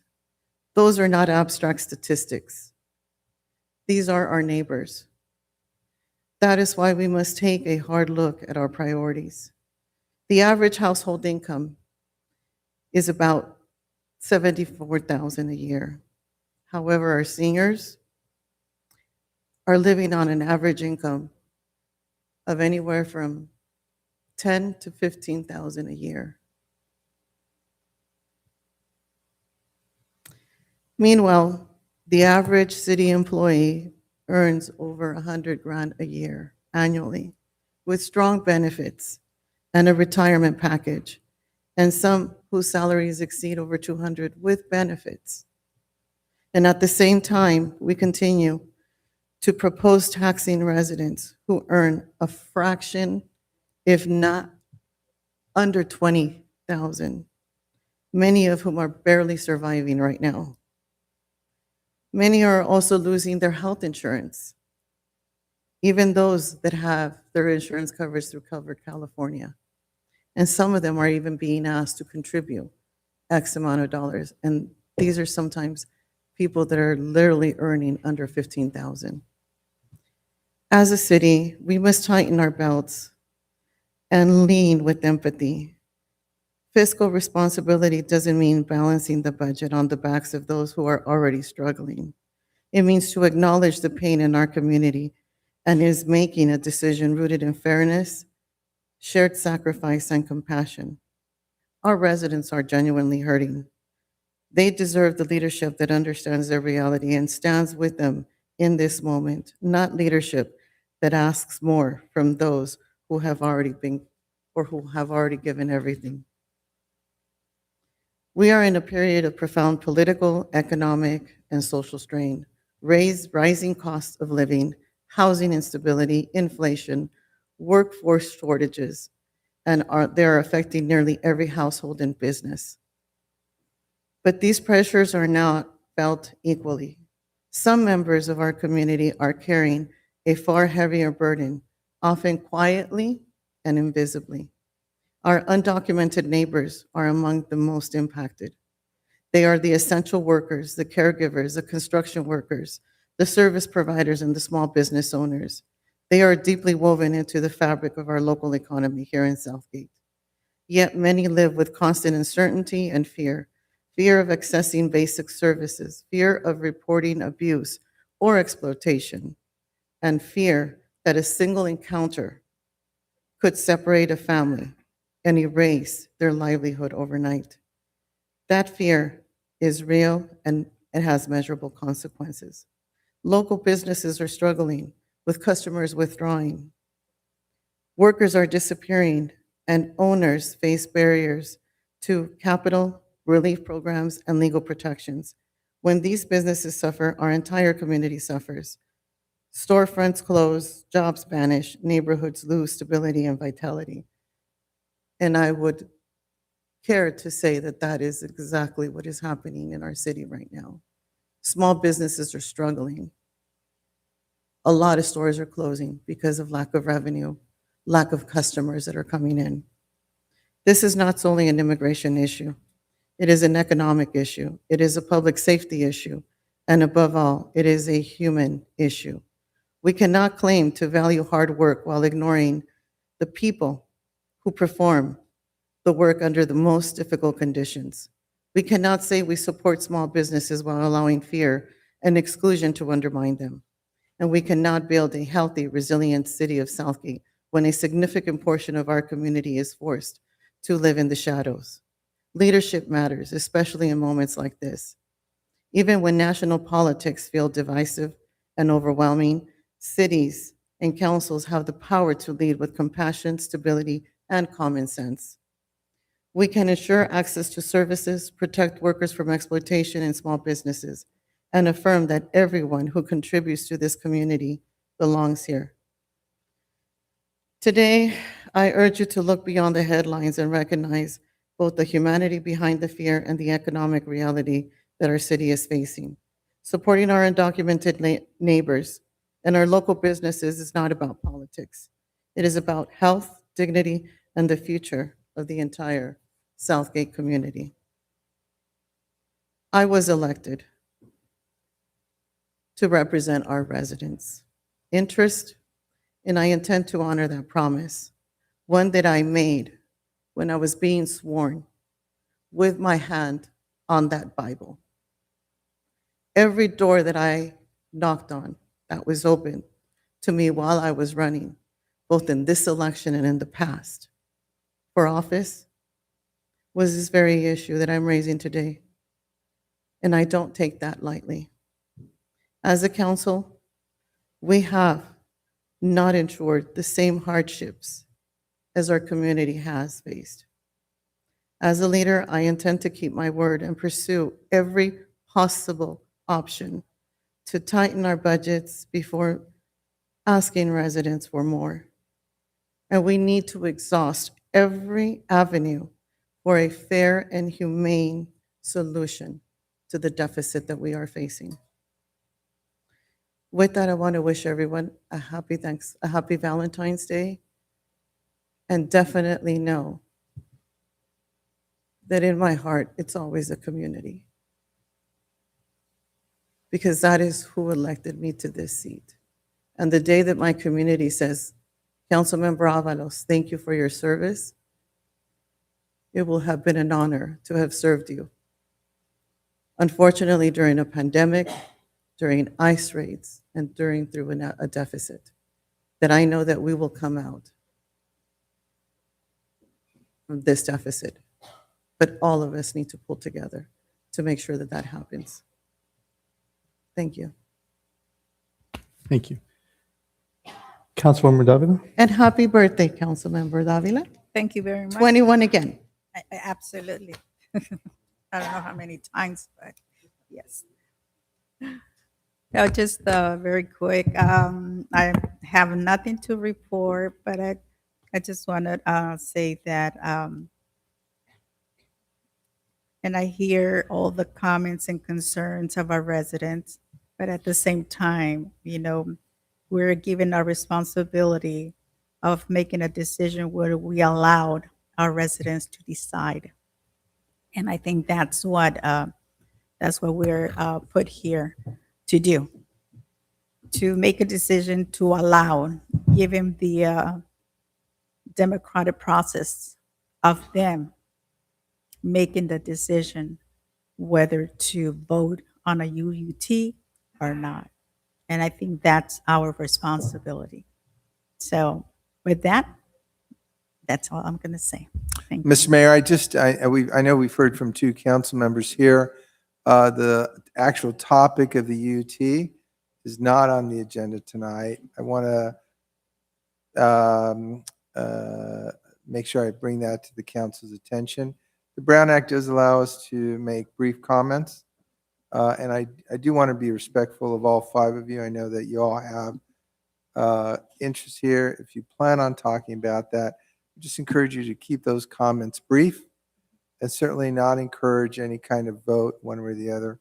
It just, we got to pay deference to the Brown Act. Thank you. Yes. In that case, Mr. Attorney, and I do respect you a lot, but you should have started that at the beginning when Councilwoman started talking about the UUT. Perhaps I should have, but it's always a judgment call, Councilwoman, and I do try to respect everyone's viewpoint, not interrupting them. That's why I waited until you finished also before making a comment for the other gentleman. Yeah. Thank you. Thank you.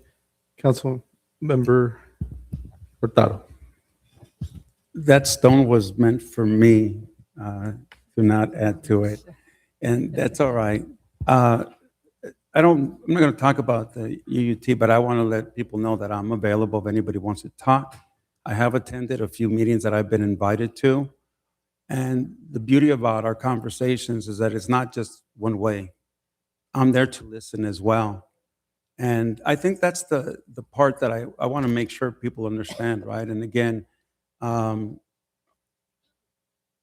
tough times. I think the only thing I would say is I would like everybody to really do your research, not just on a UUT, but on everything that we talk about. There's historical records of our conversations. You can go back to previous meetings. Some of them have very good audio that you can listen to, where some of the subjects that we're talking about, including those things that are on UUT, have been brought up. And they're not brand new. They're meetings going back. I think I've seen some audios. How far back do you go on audios? Audios are around COVID era, so 2020. 2020. Audio. And again, there were some very interesting subcommittee meetings that you should actually listen to. I encourage it because the subject of a deficit was talked about quite a bit in that. And we had a subcommittee made up of 2 council members, and a lot of information about the condition of the city was discussed in detail. So no one on this council should be surprised about where we are today and what those causes were. But more importantly, listen to the comments that were made by those on the committee as to how they felt about, our employees, for example, and how it's changed a little bit. Very interesting to follow. In any case, I'm still available. I know that you handed the cards to the 2 commissioners. I would hope that before they leave today, you actually come up with a date, because I've tried to meet with them. I've given them the card. And I'm there to listen to them too, but they won't call back. And so if they don't want to meet, please don't come and say, well, I guess I can't tell you. You can do whatever you want. You have the right to come in and say. But just know that when you tell people that you want transparency, but yet you won't meet, there's a problem. There's a problem with that part of transparency. There are some flyers that are going around. When people get those flyers, especially in the business area where they're putting them on windows, you should ask yourself, why didn't the person who posted this identify themselves? I think it's a good idea. If I go out and I want to post something up with information, I will put my name on it and contact information so that if you don't agree with what I just posted, you have a right to come up and talk to me and say, hey, I don't agree with this. And I'll listen. But when people go out and they post all kinds of stuff and they refuse to put their name on it, you got to ask yourself, I wonder what they're hiding. You know, it's important that when you have a difference of opinion, that both sides are listened to. I know that there's a lot of social media pages out there that have kicked people off the page because they don't agree with what their narrative is. And so I always caution people, ask that person, why did you kick that person out? Why don't you allow people to come in here and say what they want to say? Did you kick them out because you disagreed with them? And to me, that's dangerous because you're controlling what people are listening to. When you control the information, you're depriving people of truth. You're depriving people of facts.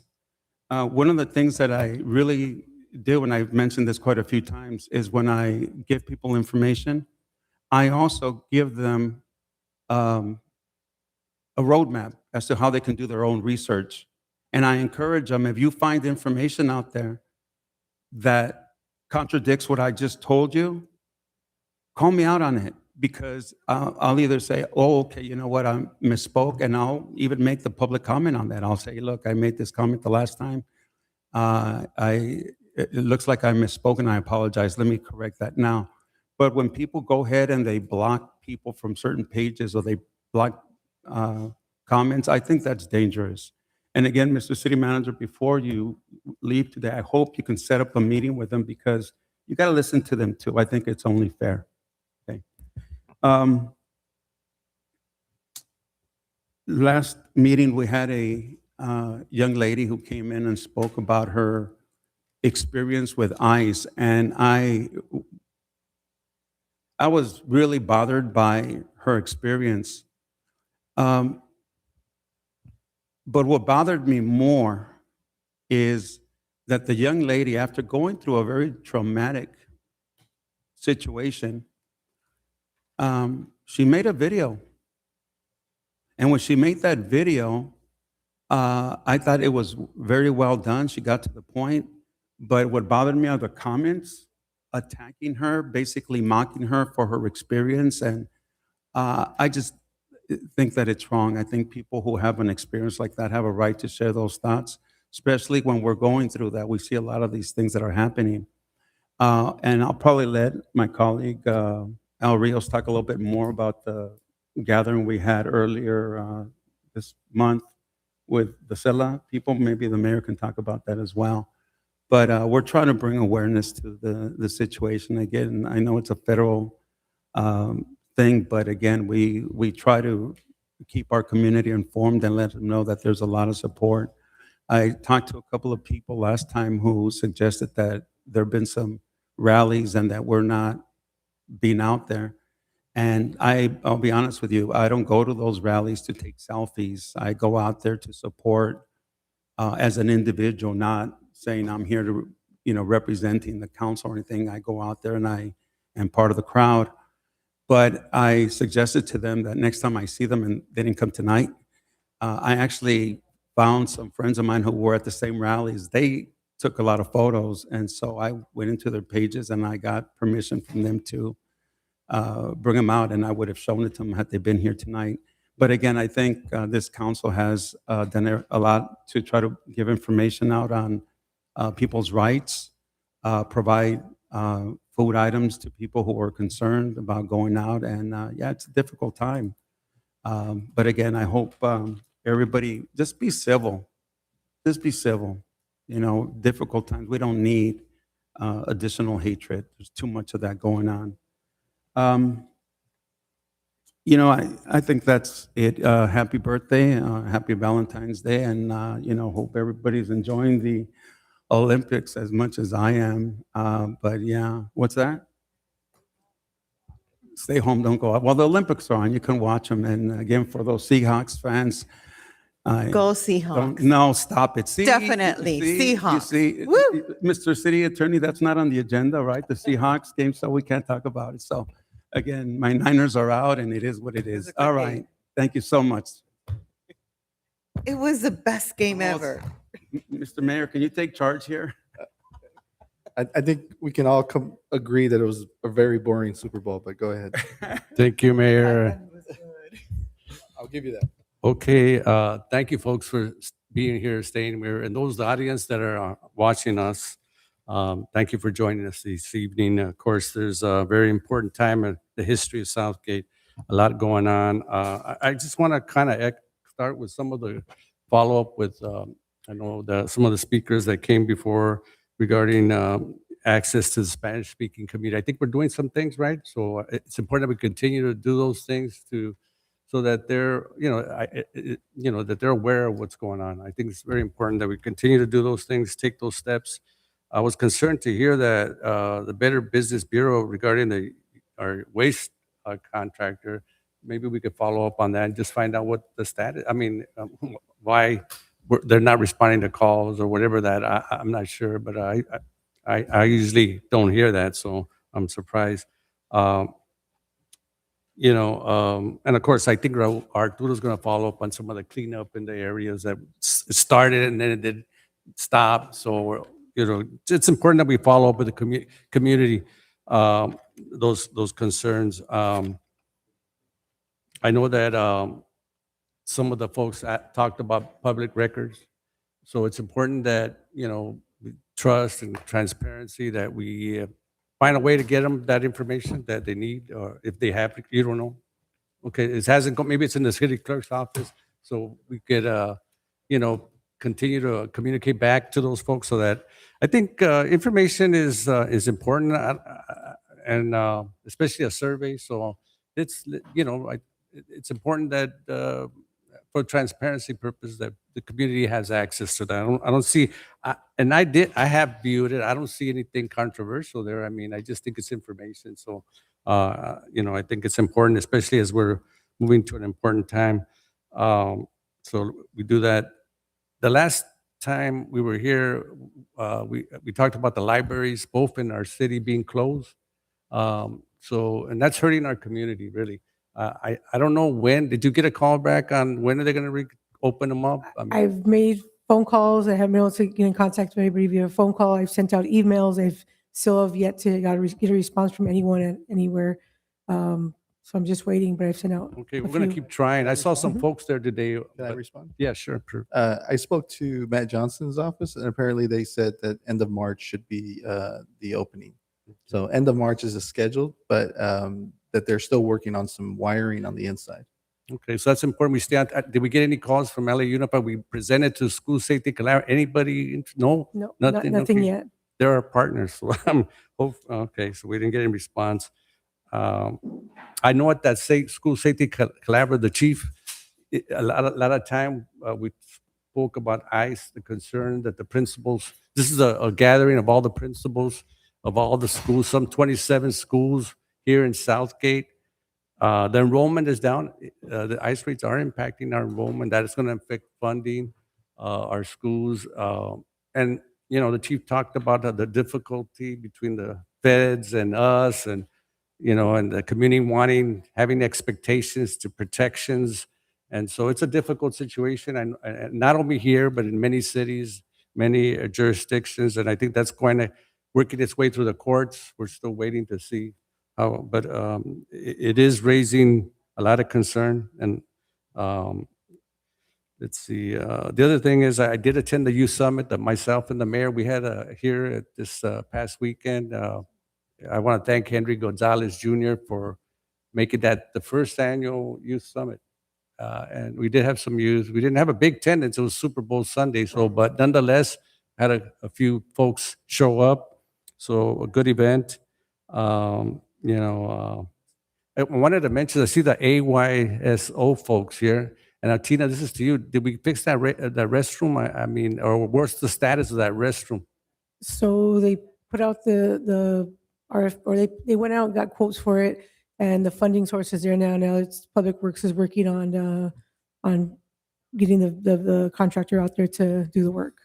So it's soon. Soon, okay, soon. It's you in know. progress. It's definitely Okay. in progress. And that concerns me too, because you talked about their impact of their spring schedule. I mean, how is it because of the park staff? I mean, how are we impacting them? I can confirm with Tina, but I think it's a matter of, is it an expansion to programs that weren't there before? Would that be sufficient to say we're cautious to not expand programs rather than? So their main season goes from July, I want to say, through November, I believe, or June to November, something like that. And then they recently added on some winter stuff. And then last year was their first year they did some spring activities. But so before we approve all this extra stuff, we don't know what's going to happen with the UUT to see how budget-wise where we're going to be at. So I didn't want to approve. I didn't deny anything. I just told them it was on hold until depending on the approval or what happens with the UUT. Okay, but it's important. I think they're saying it's already impacting their recruitment and so for the stand, so if you could try to work through that, I mean, it's important because it does impact a lot of families and young people. So whatever we could do. The other thing related to I know a lady came here from the senior center talking about how you hired a new staff member there that's not bilingual and that Wendy might be leaving there. And so, whatever the situation is, I think there is a good Spanish-speaking community there at our senior center. So, and I know Wendy's got good relationships with these folks. So, I don't know. I don't want to micromanage from the dais here, but I think it's important that we look at whatever the situation is to remedy. So she's not. She'll still have a connection with the seniors. She's going to be assisting us with some remote programming on some of our newer parks that we've put out there. So like I shared with the seniors is that she's not going anywhere from them. She'll just be able to provide services and she'll still see them, but they'll be doing some other activities at some of our newer locations. And because she's a longtime employee here and has worked in so many different divisions, we feel that she's going to be very beneficial in helping us as we begin to create and program for some of the parks on the east side of town that just got remodeled. Yeah, and we can follow up when we have our one-on-one. That might be a good place to talk about the inner workings of the departments. The seniors are, when they're used to somebody, they're at that stage where change like that can really impact them. So I'm just being sensitive to that and not telling you how to handle it, but just being concerned. And let's see what else. And that's all. I know that there's a lot talking about this UUT and so forth. It's not an easy decision. We're at a crossroads, the city, and so I'm sure that there's going to be more communication moving forward. And everybody has their points of view on those issues, and that's fine. I don't think anybody's wrong or right. Because there are perceptions, right? There's values that are associated with the way people think, what they value. And so it's a legitimate topic for the following meeting, I guess. But I just wanted to assure the residents that I think we're trying to work through this the best we can. I think there's a lot at stake as I'm becoming more and more aware. So it's important that we kind of figure out a way for all of us to move forward in a constructive way that really puts the community first. The staffing, the service is very important. That we really been the flagship city in this area. I mean, if you really look at it, if you compare us to Linwood, Huntington Park, Bell, Maywood, we have, and I think that we're talking about, I don't want to change that. I think that's important where we're at. And our police department's done a good job. So there's a lot at stake. So I just wanted to make those comments. And by the way, I know Mr. Rios, he's a good man. I'm sure he's not trying to say that the other cities are bad. We've got a lot of friends everywhere. That's why sometimes when we say a comment, sometimes people can misinterpret it. And I don't want people to think that you're trying to say something bad about someone else, and that's not it. So, thank you. Just want to report back on the LA County Sanitation meeting. and actually the orientation for the new board members. I went out to visit their facility there off the 60 freeway there, and got to learn about the process of cleaning our water, and all of the water that's coming in or leaving our house. The goal is eventually to be able to reuse it 100% to even drinking levels.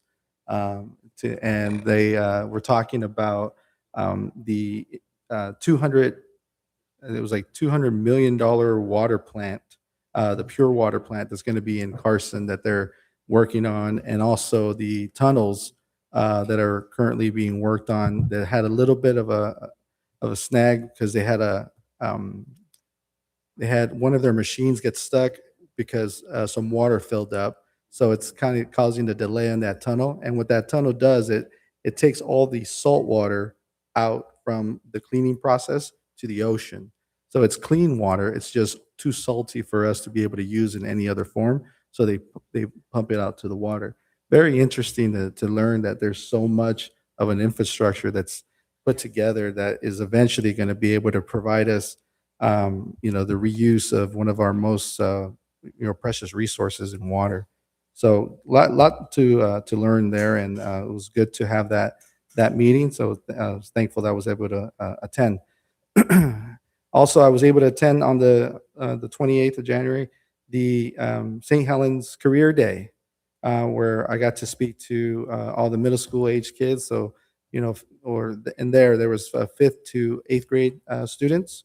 That was a great opportunity. I always thank Ms. Castañon there at St. Helens for that opportunity. And really thankful to the staff. The staff did an amazing job, from the police department to public works. The amount of activities that was set up for the students to find out and to learn about all the different jobs that the city does. And the employees were the rock stars that day. Like, everybody enjoyed it. That whole slogan, you think you're the coolest guy in the room, and then the guy in the SWAT vehicle shows up, and there goes the mayor business card. It wasn't that impressive anymore. But it was a lot of fun, and I will say that I got probably the best question of the day from an 8th grade student there, who asked me, "What's the hardest part of being the mayor?" And I thought for a second, and I really was thinking of a good way to explain it to him. And I said, well, I have to listen to 100,000 people and really kind of decide on, what are they asking for? And I go, let me give you an example. How many of you guys wake up in the morning on Saturday morning and the parents say, "Hey, get ready. We're going to go have breakfast." Everybody jumps up, they're getting ready. And then right before you're about to get out the door, they say, "All right, so where are we going?" All of a sudden, there's like, "I want Denny's." No, I want McDonald's. No, I want this, right? And an hour later, the kids are eating cereal in the kitchen and they haven't gone anywhere, right? Well, that's kind of what I have to do. I have to listen to 100,000 residents, listen to my colleagues, and then try to pick a direction where the majority of the people are going to be able to find something that they're going to like to eat. And I have to know that when I pick that direction, that not everybody's going to like where I'm going. And I have to be okay with that. But I have to know that if I make the choice based on knowing that I'm trying to do the best for our community, and knowing that the heart is in the right place, that I need to be okay with that decision. So I was very appreciative to get that question, and I think it gave me a great way to think of it, and yeah, it was a great opportunity there. So wanted to kind of share that a little bit. I do want to touch on definitely when it comes to our contractors and the businesses that we hire to do our street sweeping and our trash company. We want to make sure that the service that that our customers are paying for are at a high standard. So, and this is a message that I've spoken to both Ani and Mark Blackburn from UWS about the importance of always being able to provide the best customer service possible. Even if we're unable to get the job done, let's make sure we're following through and that we're making sure that we have those discussions. So I urge that we continue to have those discussions with our contractors and make sure that our residents are being held to that, or they're being held to the standards that our residents are demanding on those. Let's see. I do want to touch very quickly on the Rotary Club Interact meeting that we had this last Sunday. I'm thankful to the HR department for getting me all set up. I was the honorary HR representative for the day. Was able to go through some of the jobs that we have, all the different departments. I kind of said, here's our Parks and Recs, here's our finance, and go through like all the levels of employment. And one of the things that it really got me thinking was, how amazing is it that in one body, in one place, we have every job from mechanic, gardener, all the way up to an executive of an accountant, engineer, and a city manager and a police chief. Like we run the gamut of all the types of employees that you would look for in any business. And I think there's something special about that. The fact that we have that in-house, that we're able to, when a vehicle is out of service, we don't have to worry about taking it to a shop. We have a shop. Our mechanics are fixing it, right? Well, if there's an issue with a pipe at the park, we don't have to worry about calling somebody. Our park staff is going to go out there and fix it, right? I mean, I think that's a special thing to have. And a lot of cities don't have that kind of level of employee around, and that kind of, wide range of services that we're able to provide, not just for the functions and the operation, but also to the residents out there. And I do want to touch very quickly on the UUT topic, but only to say, yeah, I get it. Only to say, let's get informed. Let's get the information out. I make myself available to any resident who wants to have a meeting. In the last 2 weeks, I've been in about 10 meetings with about 400 residents, and I'm very excited with having those opportunities with the residents. One of my commitments that I've made is that I'm going to make sure that I make myself available to them and to be able to explain the questions that they have and be able to answer as many as they have. Last night, I was at the Southgate Kiwanis meeting. Thank you to our city manager and council member Hurtado for being there as well, where we did a presentation for the Kiwanis group as well related to it. And I think that that's what it's going to take, just being able to provide the information and knowing that we're not hiding. My face is out there. I'm putting my face out there. I'm putting my message out there. I'm making sure that the residents have the responses that they need.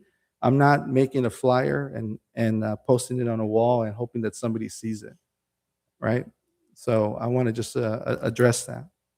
And then lastly, we had some comments made regarding our employees'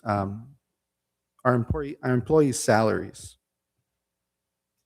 And this is very touchy, because when we want to highlight that the average employee in our city is making $100,000 and getting benefits with the benefits package, I also urge that we provide the context that in 2010, our employees took a 10% pay cut, and for years after that, received no raises. And then when we finally were able to provide an increase, they've all been, increases that have been at the rate of our revenue. We provided stipends or additional money when we got the COVID-19 money because we gave them 0 raises for a period of time. And I understand that residents have, the issues and their own finances that they need to worry about. But our employees are also, people with family and people with children, and some of them are also residents of our community. We have over 100 employees that have residents here or have a immediate family that's a resident here. And I'm mindful of that. And so when we speak on their pay, I hope that we're mindful of that sacrifice that they made for us so often, that we don't devalue that sacrifice. And that's what I'll say. And then lastly, we did do this Saturday the first registration for the Junior Athletic Association spring softball season. We had close to 300 kids sign up on Saturday. We had the line all the way around to the pool. And when I walked out there and I was talking to the parents, what I heard from them was, this is the great program. I'm so happy you guys are back. And when I'm out there checking the registration form for the birthday, I was the one in charge of signing off on the birthday. I got to see, kids from Bell, Huntington Park, families from Paramount, Downey, Cudahy, all the way from Vernon come to our park, and they're saying, now this is the park that I love to come play at. My kids enjoy it, and they're having a great time here. And I'm mindful to say that when we talk about our impact as a city, we're not just an impact to the community that we serve, but also to the communities around us that rely on us. So I'm mindful of that, and I was very appreciative to get that information. So, but that's it. We'll go ahead and move on to the next items. Consent calendar, please. Agenda items 1, 2, 3, 4 are consent calendar items, Mr. Mayor.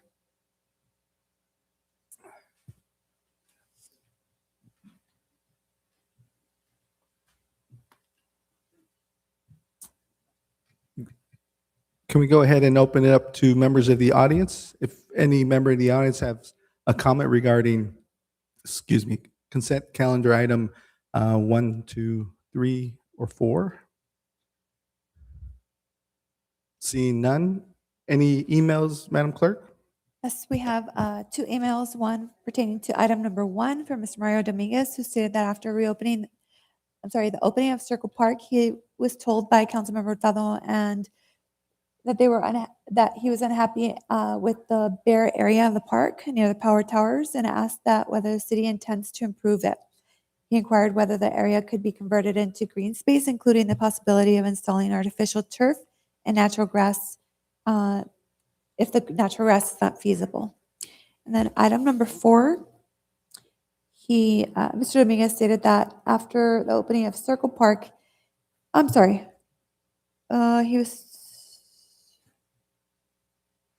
the same one. That was it, Mr. Mayor. Thank you. Thank you. Bring it back to council. Any questions here from council? Yes, I have a question on item number 1. Arturo, so we're paying over 440,000 in change orders, is that correct? Yes, that is correct. So some of these change orders were at the request of who? Or is it because the community in that area was requesting that their fencing be higher? No, the change orders that are before you, there's a total of 3. Change order number 3 that the city council has taken action on is for a certain set of improvements. Those improvements are listed on the second page of the staff report. As you can see, there's some improvements, for example, that we're making because Southern California Edison imposed some new requirements on the project. We were having issues early on with them, and it's their property. And so there are reasons of that type. There's other materials, changes that we made as a whole. And so there's any number of reasons why these improvements were needed. We're bringing them to the council now in advance of actually finalizing the change order. We've always transparently, at the time of the notice of completion, brought all of the change orders to council. Change order number 3, we're asking that the city manager have the authority to approve that change order. Meanwhile, we finalize the cost with the council. So just to be clear, the 440 is for change order number 3. Okay.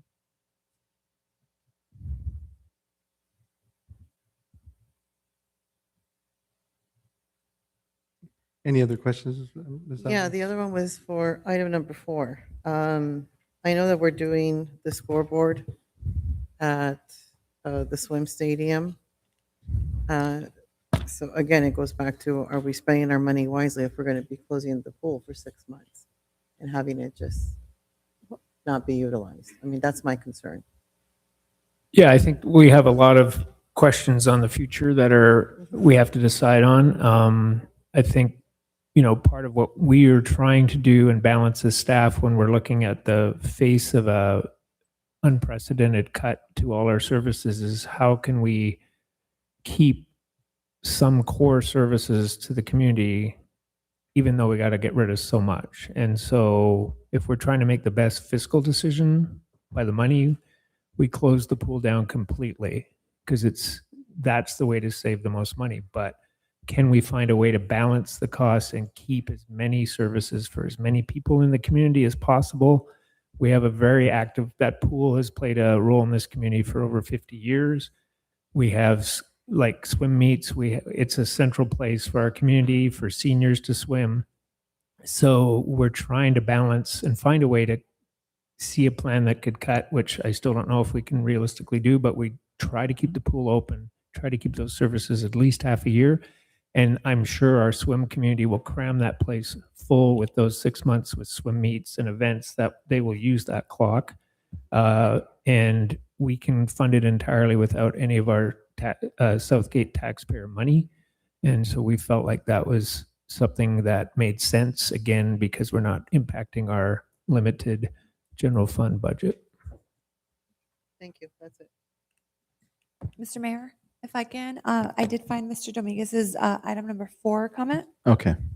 And he was concerned about City Council approved this project back in March 11th, 2025. He expressed significant delays, which he feels reflects challenges in city operations and its responsiveness to city residents. Thank you, Mr. Mayor. Thank you. Councilwoman Davila, you have any questions? No? Any other questions? Yeah, thank you, Mayor. No, I think all these items, we're not really, they're not impact fiscally. I mean, most of them are grant money, CDBG funds, or, other sources. So, and even salary savings on one of them, right? Arturo, for the one, the engineer, is it engineer or? Yes, I think it is. What number is that? Number 3. Number 3, yeah. Yeah, that's for planning. Yeah, that's salary savings, right? From somebody that left, or is it community? It's over development? here. It's community Yeah. development. Yes, salary savings from. Okay, so no, I'm good. I think that, yeah. Okay, good. Thank you. I'll just make one quick comment regarding the clock. I'm very excited that it's finally going up. I know I've spoken to the South Central Swim League. It's one of the things that they've been asking for quite some time. They're hoping that one day we'll be able to include the touchpads to that request. They are included. They are included? Yeah, they are. Oh, that's awesome. And then I will say that, when we have those swim meets, if anybody ever has an opportunity to show up to those, it is an amazing thing to see. We have teams from, the South Bay, from all the way up to Pasadena, from Orange County. They all come and meet there, and their races are made there. And it's a great event. The kids are having a great time. But really, the visitors to our city are saying this is a great facility. So again, I think that's a great way to highlight it. Yeah, swim meets is one thing, but you also have water polo tournaments that come out here. And let me tell you, when so many teams come out here, they head out to Tweety and eat at the IHOP or other restaurants. So they're good for the community. All right. What are the wishes of council? Motion to approve. We have a first and a second. It's Davila and second by Vice Mayor Rios. Councilmember Avalos, Yes. Councilmember Hurtado, I am voting yes, except I'm recusing myself from item 1. Circle Park is within 500 feet of where I live. And item number 2, Frontage Road is right down the street. So I'm recusing myself from that one as well. you're recusing yourself from item 1 and 2. 1 and 2, yes. Thank you. Councilwoman Davila, Yes. Vice Mayor Rios, Yes. Mayor Barron. Yes. Thank you. Motion passes. All right. Item number 5. We have the city council will consider A, approving the warrant register for February 10th, 2026. The grand total is $5,339,861.68. Cancellations are 112826, 112528, 111701, 111943, 110001, 109815, 111575, and 111986. Thank you, Mr. Mayor. Thank you. Now move it over to our city auditor. Thank you, Mayor. I want to open up to the audience. Do they have any questions regarding the warrants? Reg?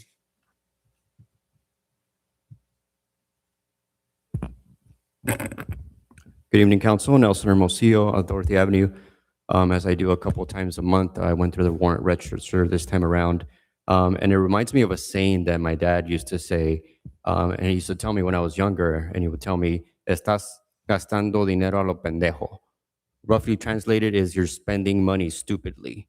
As I'm going through this, there's charges on there, and I know Mr. Hurtado is gonna disagree with on like postage. Do we really need to mail out water bills or anything like that? Like let's PDF them, let's email them, let's make them available online, let's fix the system, let's get it on there. There's also some expenses on there like the membership to the League of California Cities, the Association of Independent Cities. What are they providing for us? Like the area disaster membership, what are they providing? Previously was the Council of Governments. I wish Hector was still here to tell us what are all these memberships and associations and whatnot doing to help us fix this fiscal crisis other than taking our money for whatever they do, to include the buffet at the Council of Governments. Like I said, I wish Hector was here to answer some of those questions, but I'm sure he's chasing his next bureaucratic adventure or something. So things like that, let's pay close attention to them, because those $28,000 that we're paying for a membership can go through, it's not much for our salaries, but it can help. Let's nitpick our warrant register. Thank you. Thank you, Mr. Hermosillo. And we are looking at everything now more and more as we, so thank you for your questions. And those memberships, I just want to say that those memberships are important for professional development for a lot of us and staff, and they're important for staying current with a lot of the trends that are going on. But I hear you. And and then can I just add to that? I'm sorry, Vice Mayor, but I know that especially with the Gateway City COG, I mean, they've been instrumental in being able to provide a lot of funding that has come to our city. So I think on a return on investment, I think we've made more from being part of that organization that we've actually paid out into it. And I know that other organizations have also helped us out in finding additional funding and being able to stand up as a collective and be able to fight for some of these different measures that the state has tried to impose on some of our local cities here locally. So I agree that we need to always search for a savings wherever we can, but I want to make sure that we are transparent to the fact that there is a value or a return on investment on some of these boards. Thank you. Okay. Yeah, we got it. We got it. Okay. All right. Any questions, Council, or turn it to Council on the warrant? I just, so a quick question. If there are any concerns that residents have, Luis, on any item, how easy is it for them to reach out to you? Or what would be the best way to do that? Yes, if there's any questions on the warrant run, I'd be happy to meet with folks. They can call me, email me. As a matter of fact, I spent 2 hours yesterday with a resident who had quite a bit of questions. Yeah. So I'm available, and I can grab a business card. Yeah, and again, you get real busy real quick, right? And I'm not trying to load up a Yeah. lot of things on you. But there was a comment that was made on social media about 3 people on this council attending a function in September of 2025.